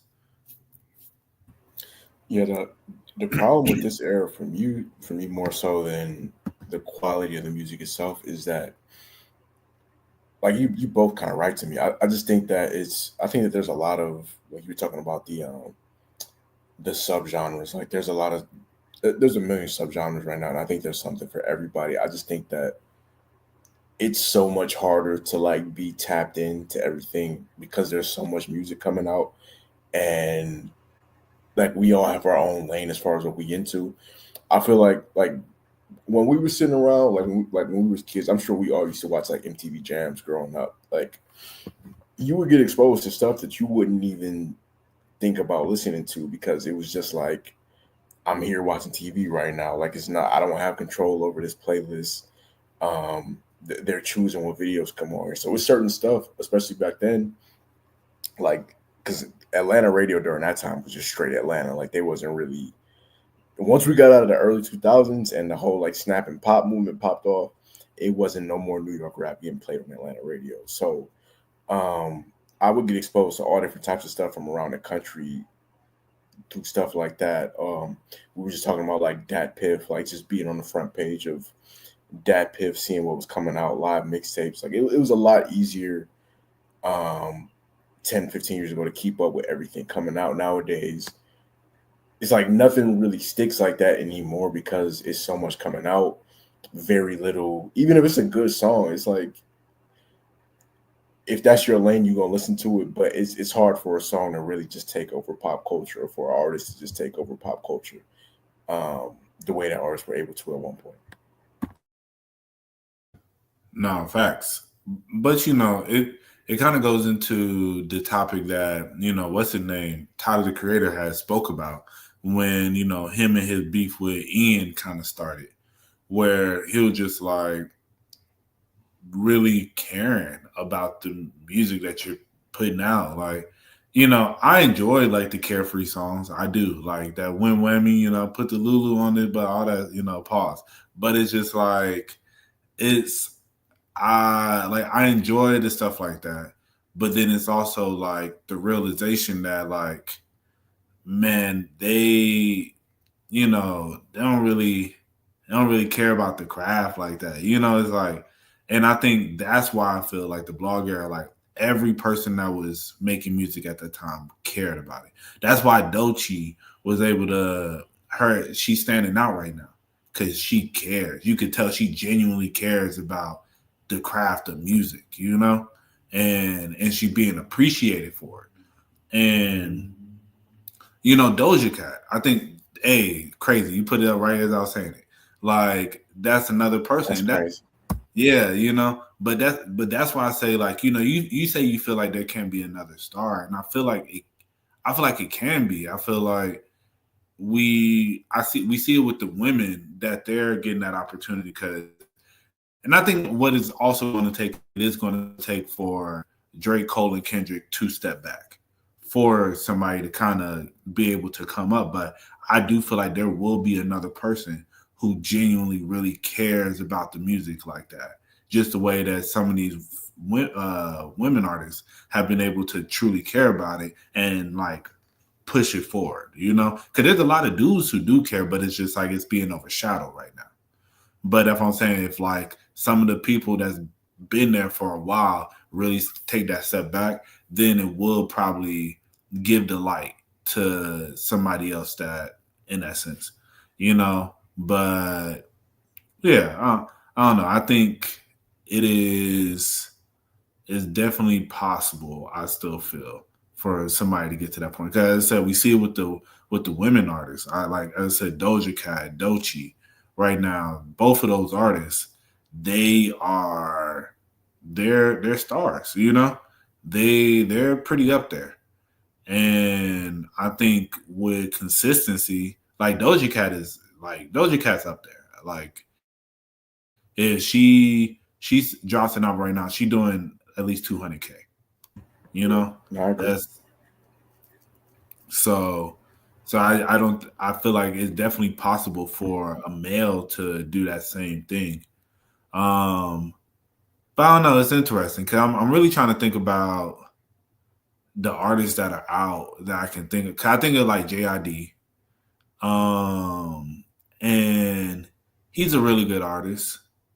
But I'm like, what is the thing that's his disconnect for him? I think maybe. I don't know. Like, I don't know what the disconnect with him and like a Smino. Like, maybe they rap too fast, Like, and then like I rock with it, But maybe that's what kind of misses the mass appeal, where it's just like really make like how Cole felt like he let Nas down with Workout, but that was a hit. You think about a song like Power Trip. It's like it's not super like trying to be lyrical miracle, but it's like he's saying something on there, and I think that's why Cole to me is like the best artist of all time, in my personal opinion, because he found like that perfect flow where it's like I'm rapping, but it's still like digestible, you know. So, and I think maybe that is some of the problem with a lot of.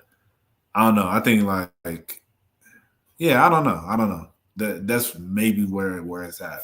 Where some of these male artists that can really rap, they really take more of that lyrical miracle route than let's try and find that perfect medium. Cause I feel like a lot of them they sound a lot like Kendrick, but ain't nobody who sound like Cole, you know. And I think Kendrick is just so unique, and like he's touched on so many deep topics. That's what made him have that ability to grow, you know. But I think I don't know. I would love to hear somebody kind of take more of that J. Cole route, where it's just like that perfect medium, where it's not too lyrical miracle, but still rapping in pocket, and it's just flowing straight through. Because it's a lot of Drake clones as well, of course.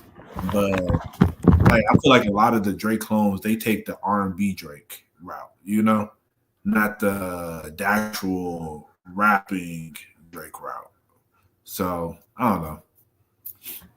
Yeah, I really don't know who. Like I'm sitting here trying to think. I have no clue who the next male, not star, but like legitimate superstar is going to be. Like I really don't know, and I kind of I don't know if it's. I'm really trying to think like who I could see being. The thing about it is that Cole, Kendrick, and Drake are coming up on like 20 years in, and they still, like you said, like they're not slowing down. They're not getting any less pop. Kendrick is the most popular right now. He might have been his whole career, which is crazy to say. Like, Cole is just laying low right now, but Cole is gonna do. He does crazy numbers every time he comes out. He's gonna do numbers. Drake is Drake.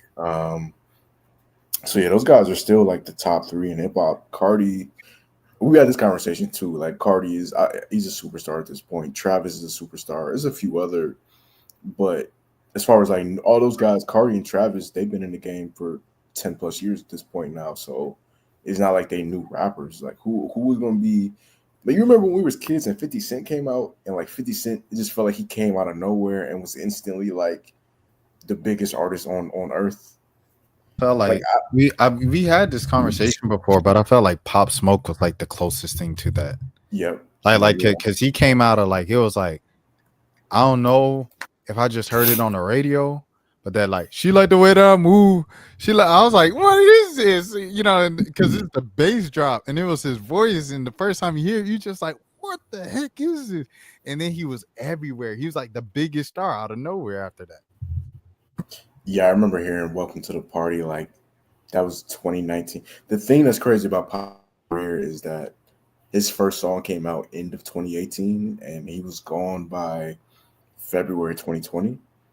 And then within that 1 year, he still had hits like 2-3 years after he passed that was still getting played. Like, but yeah, he was like the last one that I felt like was like a real instant superstar. Facts. It's just weird, man. It's difficult. It's difficult because it's like I feel like Mike has the components to be a star, but it's like Mike's music is so abstract, But it's like Mike has made. I feel like Neonte is another guy. He makes pretty like party, easygoing music, but the lyrics, everyone in 10K, El Custo, all those guys, they all make like lyrical, fun, easygoing music. So it's like it's that DMV flow. But it's like they're saying stuff. So I don't know. I don't know if those guys break through. Maybe they do. With the Earl cosigns and stuff like that. Like you saw that El Cuso song blew up last year after Earl's verse. That went viral and stuff. So I don't know, maybe one of those guys kind of break through. I know in terms of just like overall albums, I never listened to him before, but Billy Woods, every time he drops an album, like all the hip hop peers break it down about how it feels like they're listening to a movie when they listen to his albums and stuff like that. Um, who else is someone that people just like kind of I mean on the women's side there's a lot of women like Samara Sin, of course, Doechii, Doja Cat, but even Doechii was like popping for like 5 years before she popped, so I don't know if that counts necessarily. uh Right. Doja Cat, she kind of came out of, well, she's been making music, but when Moo hit, like she came, like she was there, like when She she had became her a moment, star like she automatically. didn't stop. Like ever Yeah. since Moo, she just didn't stop. Um, I'm trying to think of who else would be like. City Girls had it, they broke up. Migos had it, they broke up. Uh, But I also think it's a difference between like star. Doja Cat's a real superstar, but yeah, I yeah, definitely there's a difference between being a star. Like superstar is next level. Like yeah. I think Migos reached superstar.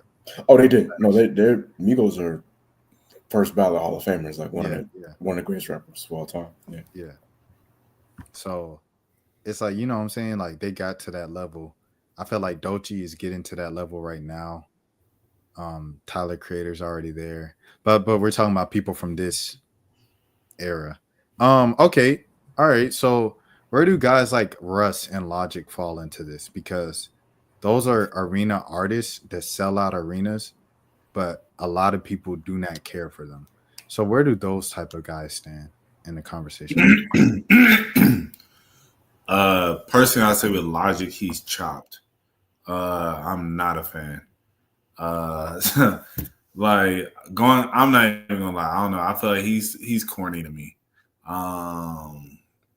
So that's why, because I was a relatively decent Logic fan until I saw him perform live. He's the first artist I ever saw perform live that made me not a fan anymore. That's crazy. I enjoyed the Logic tour that I Yeah. saw. Which one did you go to? Incredible True Story. Was that the one I went to? Might have been. Nah, you ain't go because we ain't go together. Oh, you went to the one in Atlanta. Okay, then Tabernacle, 2015. Or it was his 2015 album, so he probably toured it 2016. So it might have been the year after that, maybe then. You talk, was it before or after 1-800? What was he mainstream at this point? Yeah, he was mainstream. He won't mainstream. At this point, he had songs where like he had the Big Sean song out. He had like the big features and stuff, but he was still like just popping on the internet. When he did that 1-800, he was out of here. Yeah, I have to look it up to see which tour it was. But yeah, I don't know. To me personally, like it just really just made me not a fan. Because as I say, it was just a very corny one. I think it was 2018. But he was touring with Jid. Nah, he was touring with Kyle, and I remember I got there late and I missed Kyle's performance. Dang. Yeah, and my boy Kyle, he celebrating that he coming back, like because he said he did a show of 3,000 people, and then the other show had like 1,500 people, and Don't Want to Fall in Love is trending on TikTok. So he said I'm coming back, and he was like, thank you to the YNs, thank you TikTok. Okay, true. He's someone I felt all the way off the bandwagon with, though. Go ahead. You said what? I said he was just someone I felt all the way off the bandwagon with. Yeah, I haven't heard him in a minute. But Russ, I don't know what. I think a lot of people just dislike Russ just because they feel he's arrogant. But he makes really good music. And I think he doesn't have. And I think with both of those artists, they have the white fan base, and it's like the white fan base will keep you in arenas, but the addition of the black fan base will, that's what takes you to, I feel you got to have that good mix. It's like the white fans will definitely keep you in, and like you're going to sell a ton of tickets, you're going to sell a good amount of albums, but then it's just like the black fan base puts it all together, where now you get more recognition within this genre, within this field. And I think that's where their disconnect is. As I said, I like Russ. I think he makes really good music. Like he consistently makes good music. But as I said, like I think a lot of black people see him as arrogant, and they just don't like the way his energy about stuff, and just the way he's talked about a lot of stuff in the past. It has gotten a lot of people off of him. But as I said, the white fans love him, and that's the same with Logic. Like the white fans love Logic. Well, I mean, they used to. I really don't know what his appeal is right now. But yeah, but I mean, it's like with Eminem. Like Eminem used to be like really that guy, you know. I mean, he's still that guy technically because he gonna sell. Like he just won. You thought he won the AMA, bro?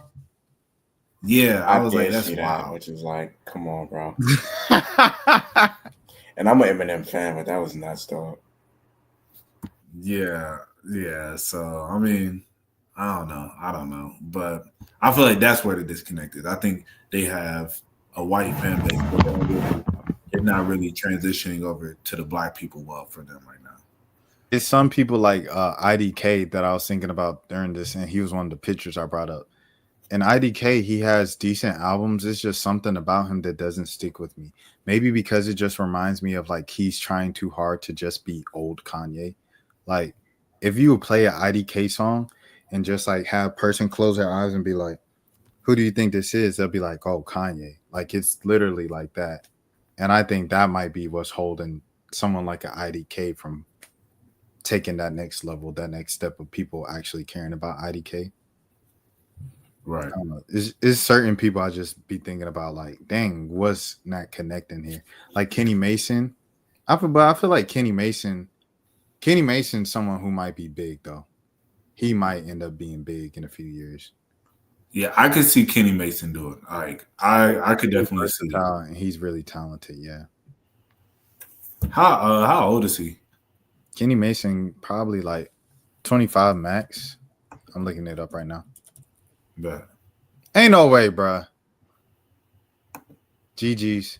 I'm just kidding. I'm joking. oh wow, he older than me. Bro, he older than me. You say you're older than me too. Oh, 4 is 28. You ever heard of him? Nah. I be seeing Earl Sweatshirt talk about him. I've listened to some of his songs. He got like the high pitched voice. Yeah, he be singing. Yeah. Denzel Curry only 30.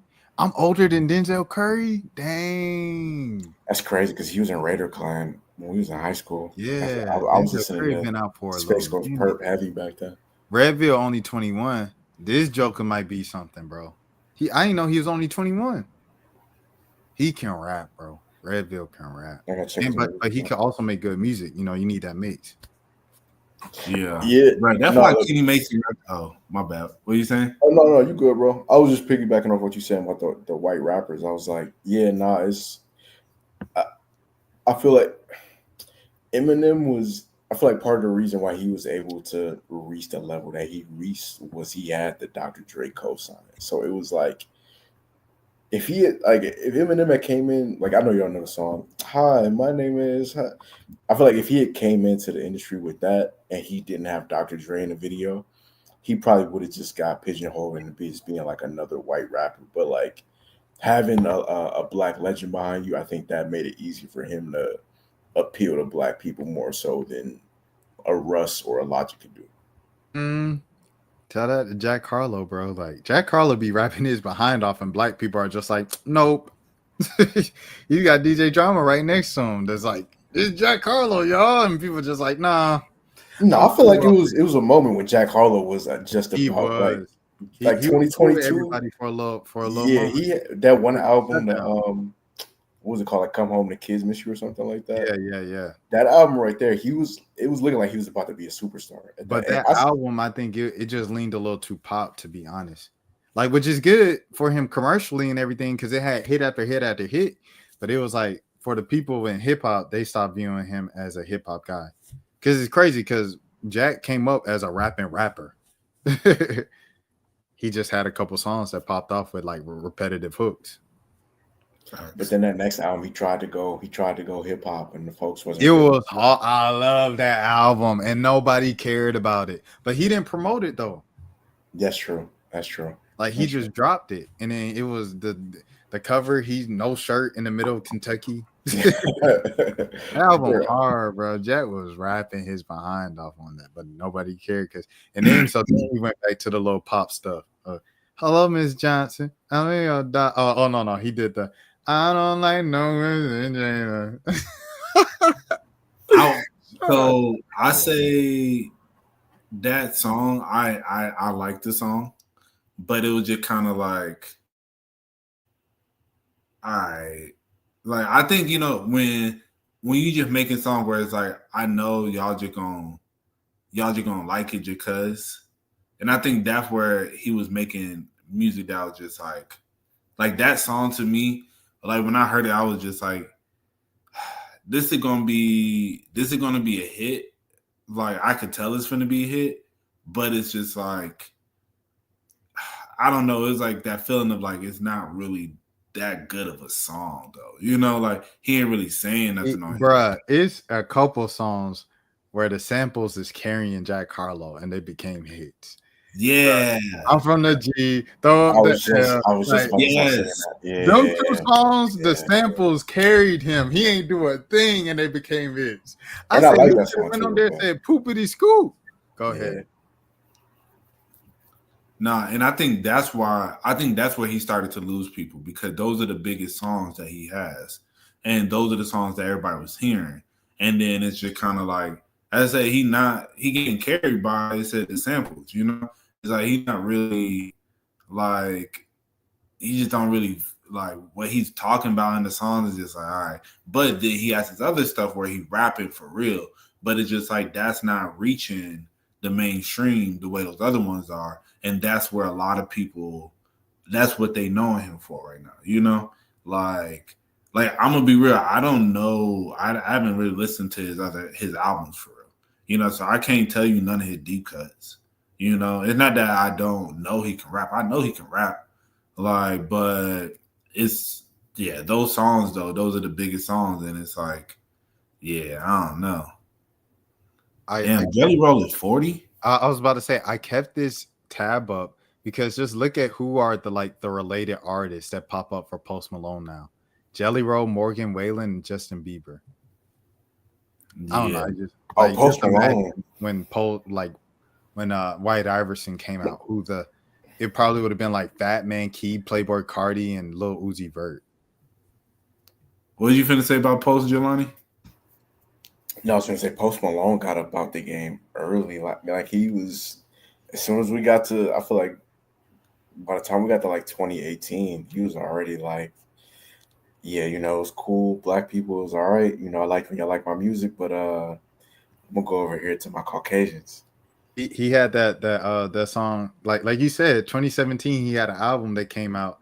Y'all remember the cover where he like this and it's in color, and he got a song on there with 2 Chainz. It's called "Money Made Me Do It," and they both saying "Rest in Peace" to Bankroll Fresh on the song. It was like very hip hop. I remember that. A pop soundy song. That's like the last like rap similar song I've heard from Post Malone. Everything since then has just been pop and rock. Nah, facts. I'm about to look up when Rockstar came out real quick because I feel like he was supposed to be it, and then he left and then started doing too much. That was like your boy. Hey, yeah, go around say you. I never took him serious though. It was people on the internet that was really trying to be like, yeah, he's a classically trained singer. You gotta really pay. I'm like, bro, Yeah. listen, I'm not listening to I this was a dude. believer, bro. I ain't gonna lie to you. I was a believer. I'd be lying if I said, oh yeah, I never believed in JB. I mean, I thought he had a good song. Like I ain't think he was finna. I ain't know where he was gonna take it. I'll say that. But I heard the next song and I was like, this is alright. I don't even think I heard the follow up song. I probably never even pressed play on purpose to that song right there. It was inescapable after a certain point because it was all over the place. But that's crazy because he usually in this era we in now, like if somebody finds out that you're gay as a celebrity, it kind of boosts your stock. But he got the old school. We're not rocking with you no more, which is crazy. It's confirmed he gay. I didn't know that was real. I thought it was just. I feel like he confirmed it himself or bisexual. I feel like he talked about it in interviews and was like pretty blunt about it. He was open about it, and then he named his project like Coming Out Party. Oh. Yeah, he came out himself on No Jumper. No Jumper, yeah. Mhm. You know what he messed up? He didn't go all the way gay like Lil Nas X did. Like Lil Nas X went all the way. But Lil Nas X still messed himself up at the end, like because he took a year off. That's another thing that's crazy. I said Lil Nas X messed up himself because he took a year off. But artists should be able to take a year. Like that's so crazy to me now because the same thing happened to Roddy Ricch. We was talking about Polo G. Same thing happened to him too. Like you really cannot take a year off in this era without people writing you off. Man, they almost got Glorilla out of here when she went a whole year without a hit. And it's crazy because like when that happened with Glow, Sexy was the hottest thing. And now Glow is hot again. And it looked like Sexy is like she trying to stay relevant with the win whammy thing. She went against whole moral code and everything for it. And it's just Yeah. I mean, I think with Lil Nas X, like you can't. I don't know. I think like him trying to do the whole. He did too much. I don't even think he took a time off. He just did too much. Like that. Yeah, that's what I'm saying. Like that boy went down to hell for that video or whatever. I don't even remember what this stuff was about. But I remember it was just like he just did way, way too much. He do got that one song though. I do like that one song he did where it was like him and some dude in the music video. Like the video, is pause. I'm pretty boy running, I need dun, dun, dun, dun, dun, dun, someone who loves me. Yeah. Nah. Let me tell you something about Lil Nas X, bro.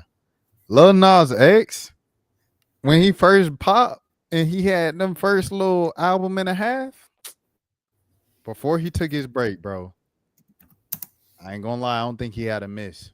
I'm not even gonna lie, that might be a controversial take. I don't think bro had a miss.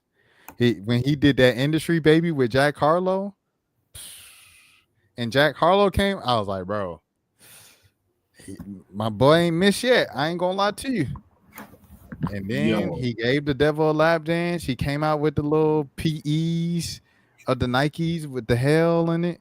And then he took a year off and then came back calling himself J Christ, like mocking Jesus Christ again. And then he came back more feminine, and they just kind of did not give him a chance, bro, after that. Yeah. Yo, tell me why when I went to go type in Lil Nas X, the first thing that popped up was Lil Nas X pregnant. I forgot he did that too. Yeah, no, he was walking around with the pregnancy belly for. Yeah, I mean he I feel like he maxed low key. He low key was supposed to be a one hit wonder. So I feel like just off the strength that he had like multiple major hits after that, even though it was only like a 3-4 year run at the most. I do feel like he made the most of his potential. Hopefully, he saved his money. You know, he could coast off that for a little bit, but you know, that's crazy. 2019 that might as well be like 30 years ago the way the music industry works. But it was really the pandemic that really makes everything feel crazier than what it is for real. Like, because the pandemic in its own felt like a whole decade, and it was only 2 years, 2-3 years. I thought Skywater was gonna be something. I thought he was gonna be the next thing, or he doesn't even go by he. He goes. I thought they were gonna be the next big thing, because they had the Lil Nas X cosign, and they had the big underground hit last year. I thought they were gonna be it, but they kind of plateaued. I thought Pink Panther is, and she's pretty big in her own right, but it's still kind of niche. The new album, it didn't really have like a mainstream hit for me. Like the one that kind of stood out the most was the who wants smoke with me sample. Okay, yeah, I haven't tapped into Pink Panthers like that. I ain't gonna hold you. I really thought Saweetie was finna be the next Trina. I mean, Saweetie got pretty big. But when I first heard her, I remember trying to put her onto my ex. And I was like, yo, like, put my ex onto her. I was like, yo, like, I really think you gonna rock with this chick. And I mean, I feel like she made some good music, but it wasn't, I don't know. Damn, SZA 35. Chill. SZA was in an NERD video, like back in like 2008.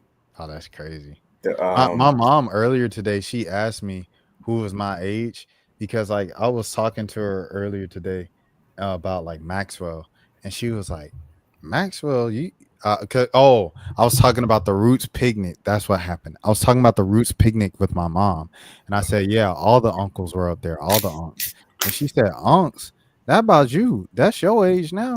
I said, I'm not no Maxwell age. She said, yes, you are. Maxwell ain't nothing about probably what, 40ish? I looked it up. Maxwell 52. Bro, I said, Ma, he was 30, 20 years ago. Anyways, he asked, who's your age? And the only people I could think of were Giannis Antetokounmpo, Nikola Jokic, and she was like, I know who anybody you just named. I said, yeah, they're basketball players. So now I have a reference point. Doja Cat, Megan Thee Stallion, and who else? Post Malone is our age. Kenny Mason and Ariana Grande. You said King who? Kenny Mason. Oh yeah. Oh wait, hold on. Hey, my bad, Kenny. If you listening to this, I didn't mean to disrespect you like that. But I just ain't know you was our age. You supposed. But that's why he rap like that, though. You know. Yeah, you're right. Yeah, because he come from that era. He come from that era of the real. That's hilarious. Yo, Jelani, did you see that movie with SZA and Keke Palmer? I heard it was funny. I haven't seen it yet. I did hear it was funny though. Yo, real side note. Now it makes sense when Drake had said that line about him dating SZA, and it felt like you're like, bruh, like what? She was mad young, you know. It's like, oh, they right around the same age. Like, no, literally. Yeah, like I did not know that. You know, I really thought she was about like 31, you know. But NERD had a song, Everybody Knows. She's in that. Yep, I was just about to say she's in that video, which is crazy. I did not know she was in Everybody Knows. I love that song. Right. It's crazy. But I think she was she probably moved out to LA when she was like young around that time, because she had to only be like 18 in that video. And then there was that. You could have never told me in a million years, like back in like 2014. I thought SZA was cool. Like she was, you know what I'm saying? Like she was kind of back then. She was like 4th string on TDE. You could have never told me in a million years that she was going to end up being like a stadium level touring artist. Like it's kind of crazy to me that she ended up becoming what she became. Yeah, but you know, another thing I was going to say with a lot of artists these days that I meant to mention, people don't give out cosigns no more. And I think she got the Kendrick cosign, which has definitely elevated her career. And I think Doug has tried to co-sign about 2-3 of these young boys from Atlanta since he got out. Just nobody cared. You're not rocking with Nine Vicious. I'm not rocking with Nine. The one who talking to the underage kids. Yeah. I'm not 1300 Rugrat. 1300 Saint sound just like who? Like Key, like rest in peace Key, but it's like give us some new sound, bro. And before you go back again, Mo, Playboi Carti has co-signed his whole Opium label, Destroy Lonely, King Carson, Homicide Gang. And it's like I think the people that care about that type of music care, but everybody on the outside is like, it just I had enough. Boys are big, Playboi Carti. I ain't gonna lie. Ken Carson is pretty big. Like that, and I think that it depends on. And I say with the cosign is also hopping on the track with them. Like Doug can cosign on all these dudes, but he ain't hopping on none of their tracks yet,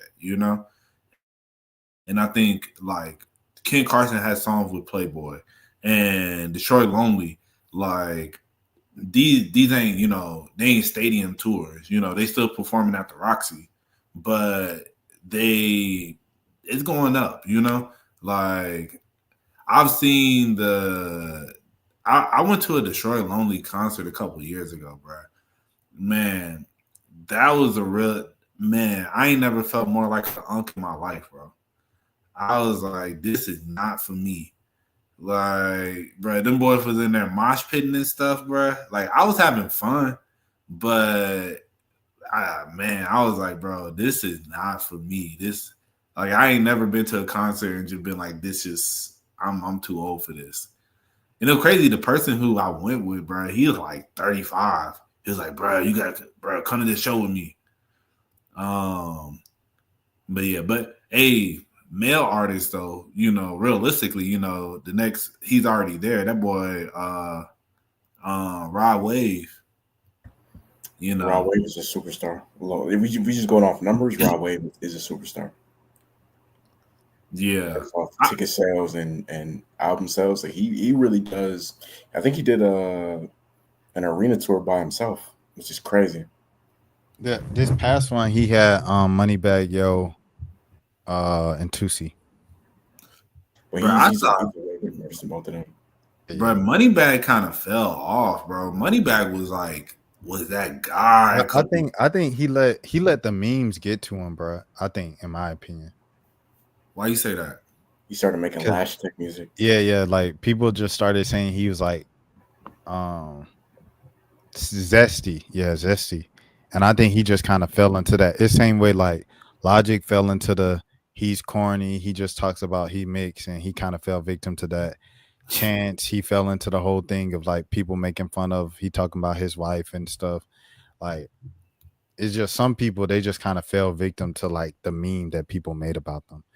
Some people, they go through the meme. Like Drake had the meme of Drake makes soft music, and Drake just kept making music, bro. And you see where he ended up being. Like he lasted a lot longer than what people, you know what I'm saying? Like if Drake would have succumbed to the Drake makes soft music stuff, he would have been done in 2012. But like he lasted all the way into dang 2024, with the beef where people were like, okay, I'm cool off Drake again. And even then he got so big that the hit still ain't much of a hit for real. Yeah. Bro, we was talking about it before. This is just side note. When we was talking about how like him, and I think I had mentioned it, I was just like, I feel like he's getting back to like his core with like just the way that he is like with the music he creating. And I think with him dropping the R&B album was like the smartest thing he can do, bro. Cause I really feel like just the way they talking about him again, I feel like post battle, he's pretty much kind of getting right back there with the like Nokia was one, but then like that somebody loves me and stuff like that. It's interesting to see. But yeah. I feel like hey, Lil Tyler still got like time. He young. No, he is. I ain't gonna lie. I was thinking to myself, I was like, has he already peaked? And then I'm like, that joint that he got with Bossman D-Lo, it popped a lot last year. So, I don't know if he's peaked yet. Because, you look at someone like a Chief Keef, Chief Keef popped when he was about Lil Tyler's age. And a lot of people might argue, even though he has his cult following now, the Glow Gang and stuff like that, like a lot of people might argue he peaked when he was 17, 18 years old, But his peak was so he did peak at that age, but it was I can't even fault him for that because it wasn't sustainable. Like it was so, bro. I remember it was a kid we went to high school with. I remember he had the blonde Wiz Khalifa patch. This is before Chief Keef came out. He had the afro with the blonde Wiz Khalifa patch. Chief Keef came out. This was like early 2012, maybe like a month later. He had dreads. He was wearing like the full like True Religion jumpsuits now. Like that was a crazy wave to watch, like Chief Keef take over in real time. Chief Keef high key like ruined like rap music in the black community. But like at least it sounded good. What you say because he made drill music popular? Yeah, because it like I saw it in real time, like us being from the I give this speech all the time. Us being from the suburbs, I saw people like first imitate the music and then like the imitation from the music became real life. And I think that's where the bad influence was for like the kids that weren't thrown into those situations, like what I'm saying, growing up and stuff. I think those are the kids that I'm like, he kind of converted them to becoming crazy and dangerous and stuff like that for real. No, you got a valid point. I definitely watch. My bad, bro. No, I was just saying I feel that. No, I definitely watched. Even to this day, like it's crazy what drill music ended up becoming. As far as like every city now got their own drill scene, and yeah, it's crazy what it ended up becoming. What y'all think about Baby King 24? He definitely, I can definitely see him become a big, like a superstar because he makes really good music. His last album I liked it, but I've definitely heard a lot of negative, like from about the album, and which be interesting to me. I think whenever he does come back, he could drop some real heat, and it could really take off. Yet again, another artist with a. That's why I say I really feel like, bro, people don't really have the. I think some of these artists, I think JID's 34, bro. What? Yeah, but he kind of talks about that a lot. Well, he doesn't talk about it a lot, but hip hop fans talk about it a lot. Because you got to think, Buddy went to college, he went to Hampton, played football, and then remember when we first seen JID at Raw Fest, that was 2016, bro. Yeah, but geez, I don't know. That's crazy. Like a lot of these, I did not know a lot of these artists was this old, bro. Like that's not like that's not wrong with it, but we going once again back to the hip hop is a young sport. You know what I'm saying? It's only 52 years old, so it's like there historically haven't been many older rappers. So it's like I think when we were younger, it was like remember on Big Mama's House, like 2 or 3, the one with Brandon T. Jackson, he trying to break down a life lesson, and he said Jay-Z ain't come out with his first album until he was 27. And like back then to us, I was like, oh dang, Jay-Z was so old when he broke into the game. Now it's like, shoot, it ain't nothing. Tizo touchdown 33. Dang, I didn't know he was 33. I knew he was up there, but I didn't know he was 33. Oh, he 32. Griselda ain't pop off today. It was in like they late 30s. Yeah. So you know what I mean? So it's like it's gonna become a thing now because it's a young genre. Go ahead, Mo. I was gonna say that's another artist that I think if Tizo, I feel like Tizo really has the potential to be a superstar. Like I think people got Tizo fatigue. Nah, so like I think if you listen, it's just all about how he channels his music. Cause like the thing is, like, did you listen to the whole Tizo album? Of course, yeah. Uh-huh. And think about like those R&B second half of those songs, like of some of those songs, like those second half of those songs are, whereas the R&B part of it is really good, really good. But then it's like the first half is like this whole different vibe that like you have to really sit through. Like, I mean, I enjoy both halves, but it's just like the average person isn't gonna really rock with it. But if he was just to really lock in on like the R&B part and like, or just some of the songs, like really go all in on a full song, because that's the one thing with his stuff is like a lot of it's two parts. Mike Dean, dang, 60 is crazy. But I think that's one thing with him, and that's what I felt when I listened to the album.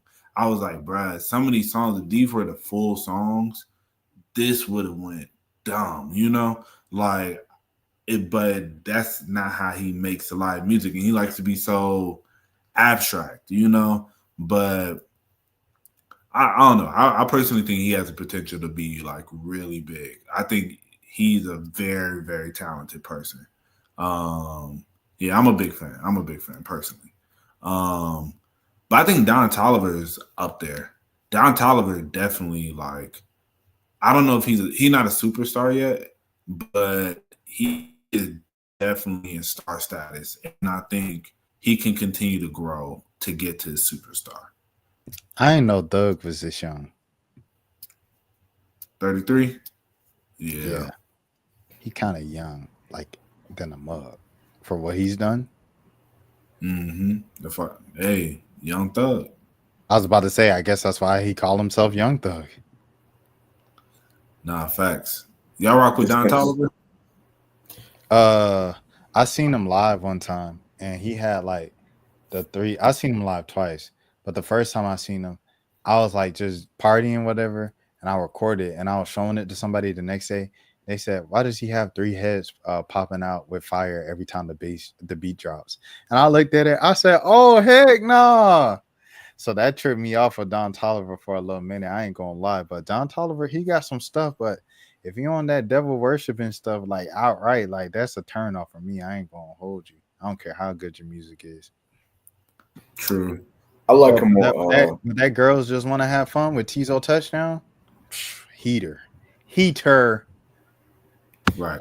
I like him on the hooks that I be hearing him on, like certain songs. He'll be on the hook on there. I never really sat and listened to his solo music, but I've heard songs of his get played in like TikToks and things like that, and they sound good when I hear them. Like whenever I hear his songs, come up. Summer Walker, low key, is a superstar too. Like in R&B right now, it might just be her and SZA. I'm just talking about numbers wise, who like really, who really do numbers as far as R&B. Like R&B artists really don't sell like that no more. Fact. Nah, I could.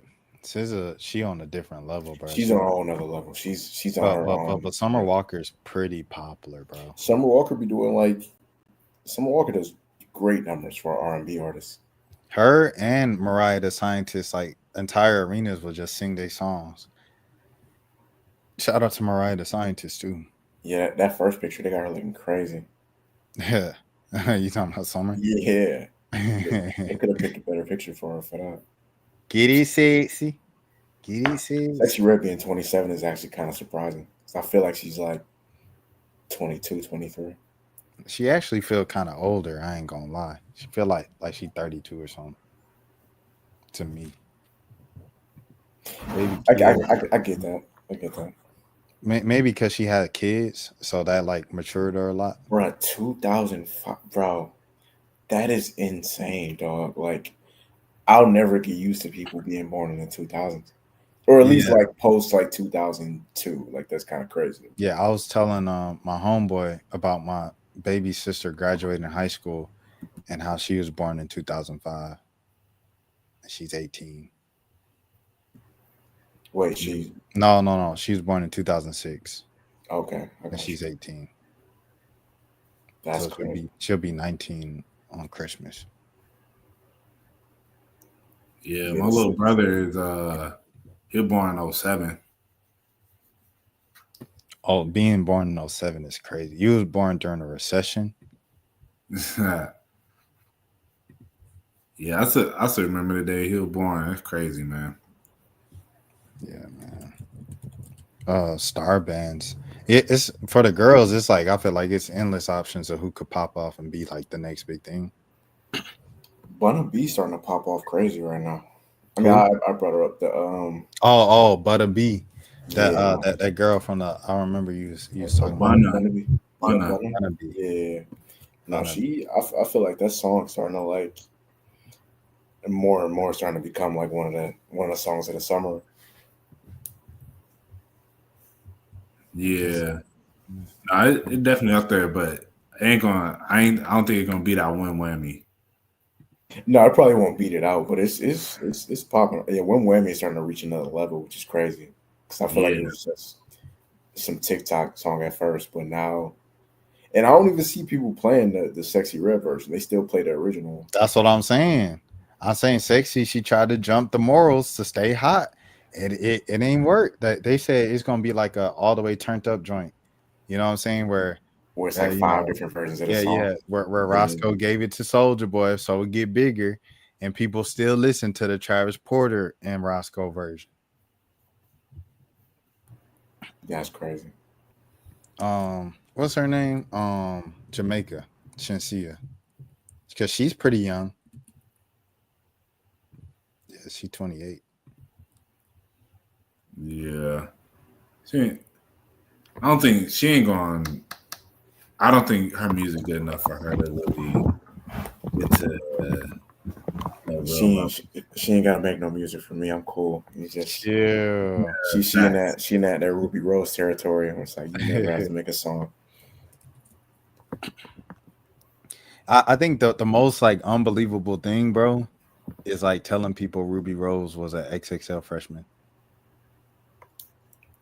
Yeah. I totally forgot that happened. That will forever be like my hip hop fun fact. Does she even make music anymore? She tried to come back this year. You already know it's on. I like the song, or I like the hook. You already know it's on. I remember Cardi really B just gave had to her tried to was like, yeah, I think Ruby Rose is gonna be the biggest. I think she the next one up. Yo, this man DDG go full circle. Beginning of the episode, end of the episode. He was ranting on Ruby Rose one day, and he like deleted all the tweets. But he posted. He said, "LOL, you fake Ruby Rose wannabe. You ain't never gonna catch a hit." Haha. I was like, bro.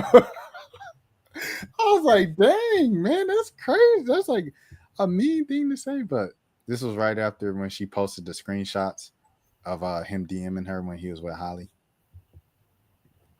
You mean like fake Cardi B wannabe? That's what you meant? Oh yeah. Are you pulled up the messages? No, you just said fake Ruby Rose wannabe. Oh yeah, he said Cardi B. My bad. That's what okay. he was like. You want to be Cardi B so bad, you fail rapper, this and that. I was like, oh man, he talking. That's all. I was telling Rashad I just found out about Lala Baptiste, and dang, that girl's so fine. I'm not even gonna lie to you, bro.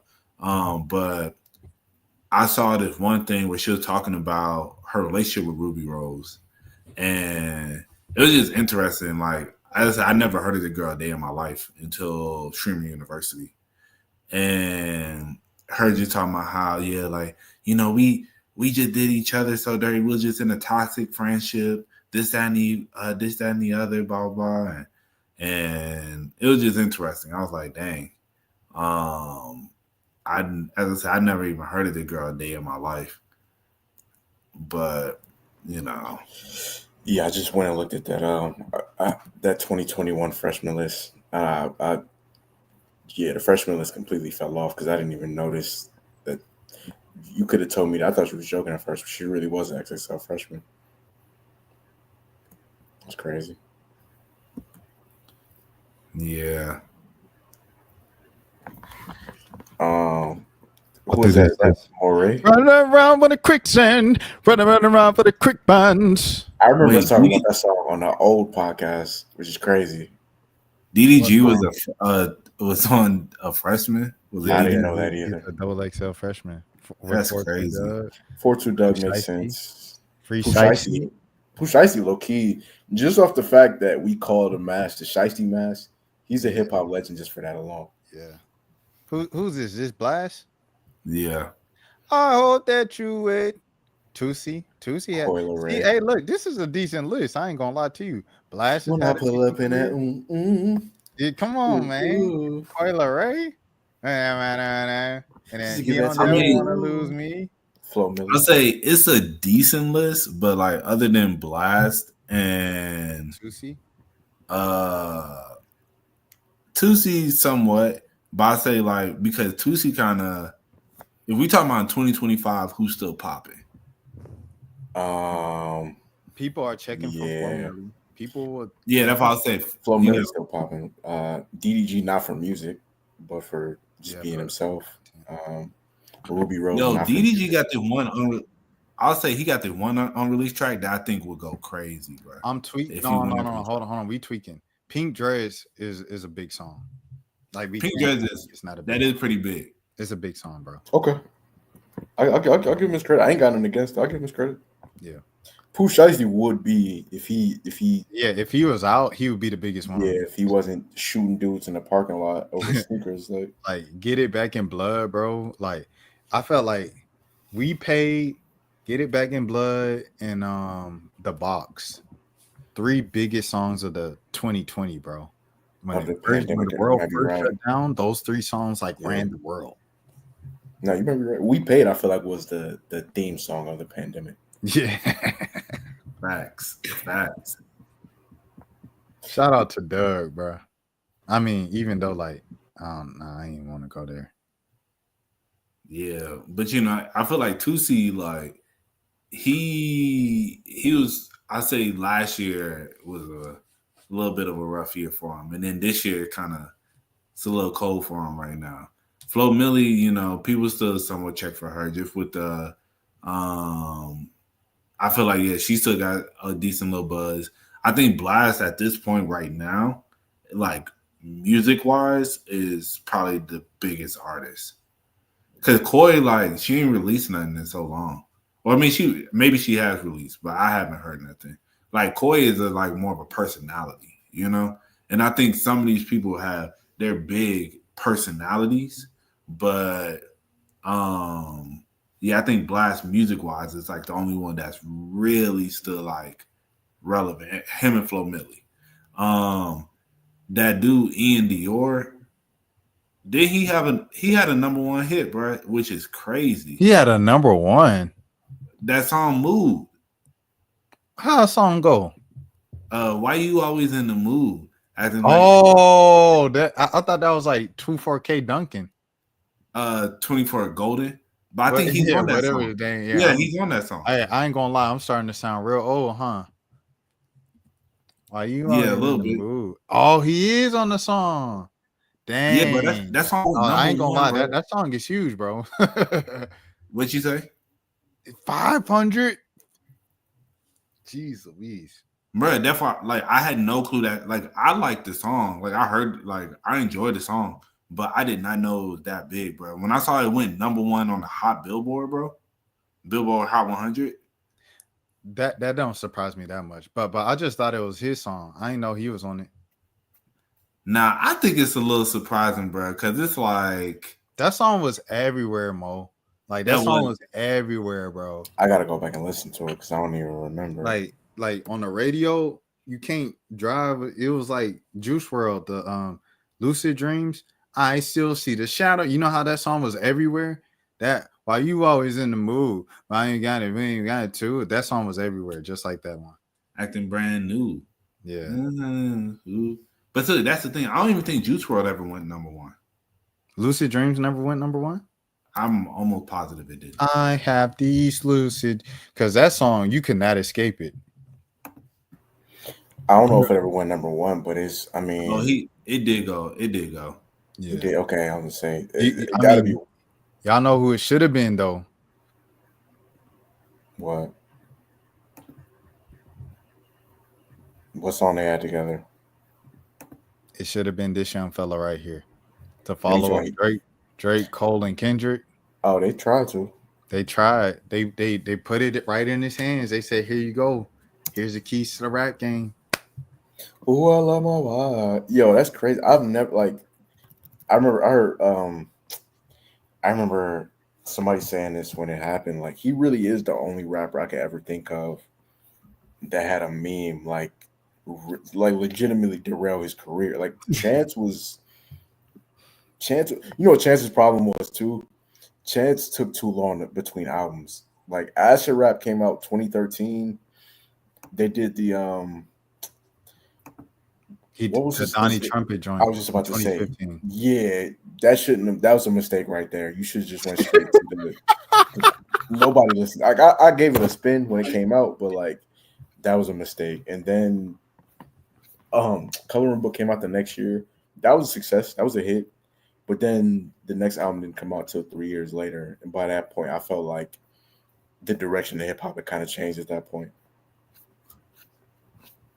But he was taking so long because he was making he was perfecting it. Go ahead, Mo.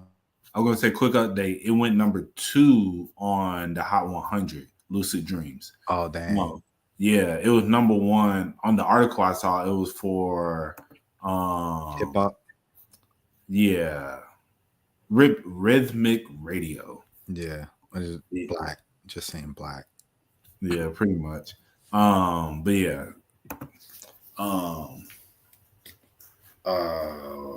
What y'all just talking about? My bad. Chance fumbling you're the next big rapper thing. Oh yeah. You know, and I feel like he still makes solid music, but it ain't the same, man. Joey trying to force a moment to where he makes that leap and becomes like in those conversations, but we'll see what happens. If he can catch this summer, if he could get a real hit song, I think he could take that step up. Because I was thinking about saying that earlier. I was like, I low-key feel like Joey's starting to maximize his potential. People are starting to like kind of respect him. Like when he went to the Knicks games for the Eastern Conference Finals, like he was one of the guys that people like really respected. They were like, "Oh, Joey," as opposed to like, "Oh, Joey, the actor from that show is here." Yeah, no, I definitely feel like that beef probably helped him more than any other rapper, obviously. Yeah. Shout out to Suave and Ben Riley though. They tried to hop in the beef and didn't really jump out. But all right, fellas, it's been 2.5 hours. We'll shut it down here. What's last messages you have for the crowd?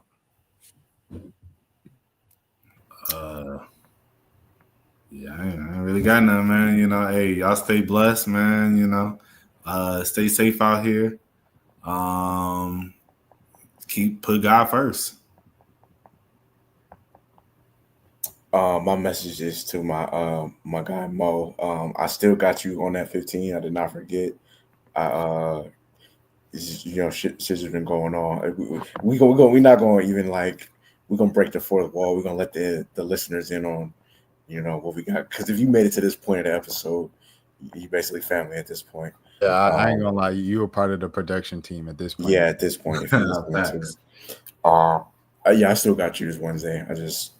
I got you.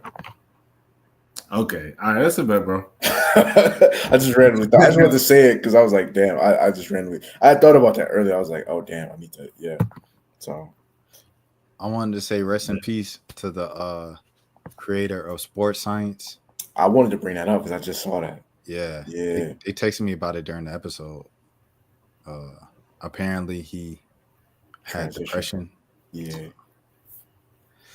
Yeah, sports science is a part of our childhoods, man. So salute to bro.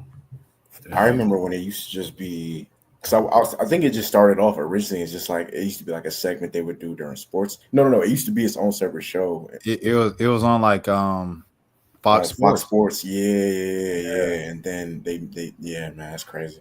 ESPN they be buying everybody out and then bringing it on ESPN and then kind of suck the life out of it.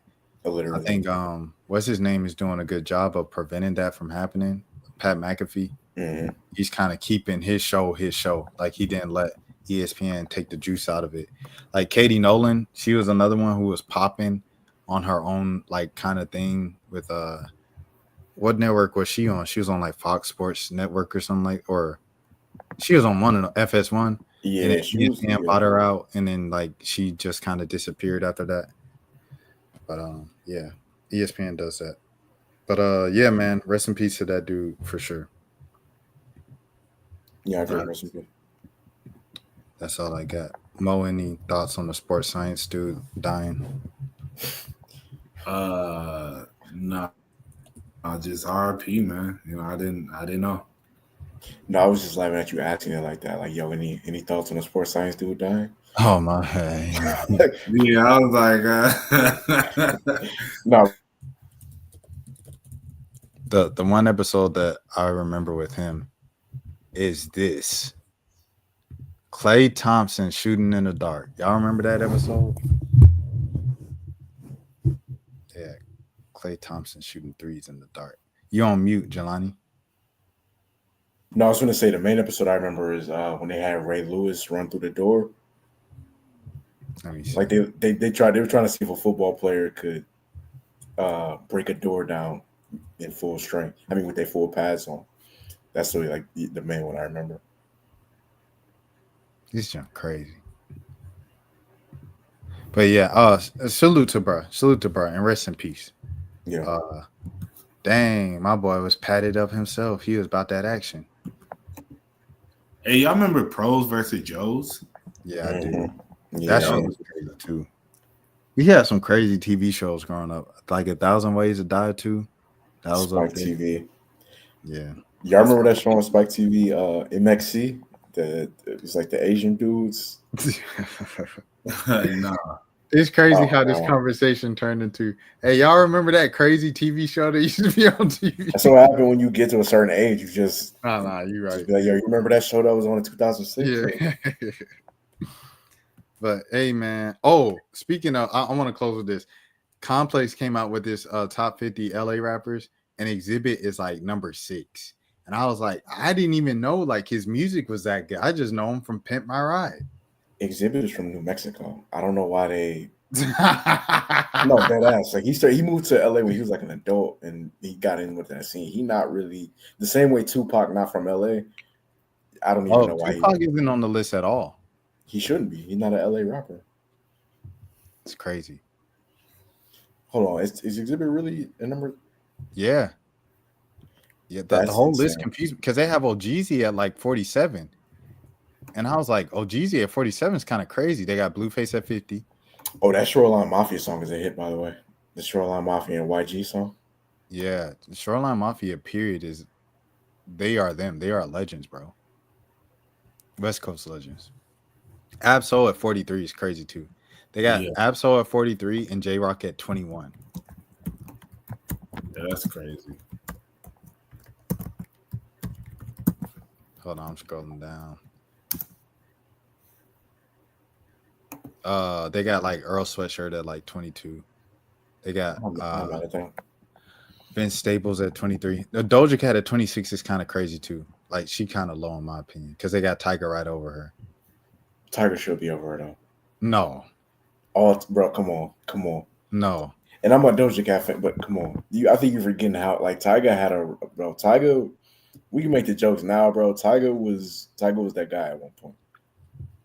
I feel like it don't matter. Like if you got more hits and you can technically rap better, and she can rap better and she has more hits. Dom Kennedy at 19, Chicken Free 18, Schoolboy Q 17, YG at 15.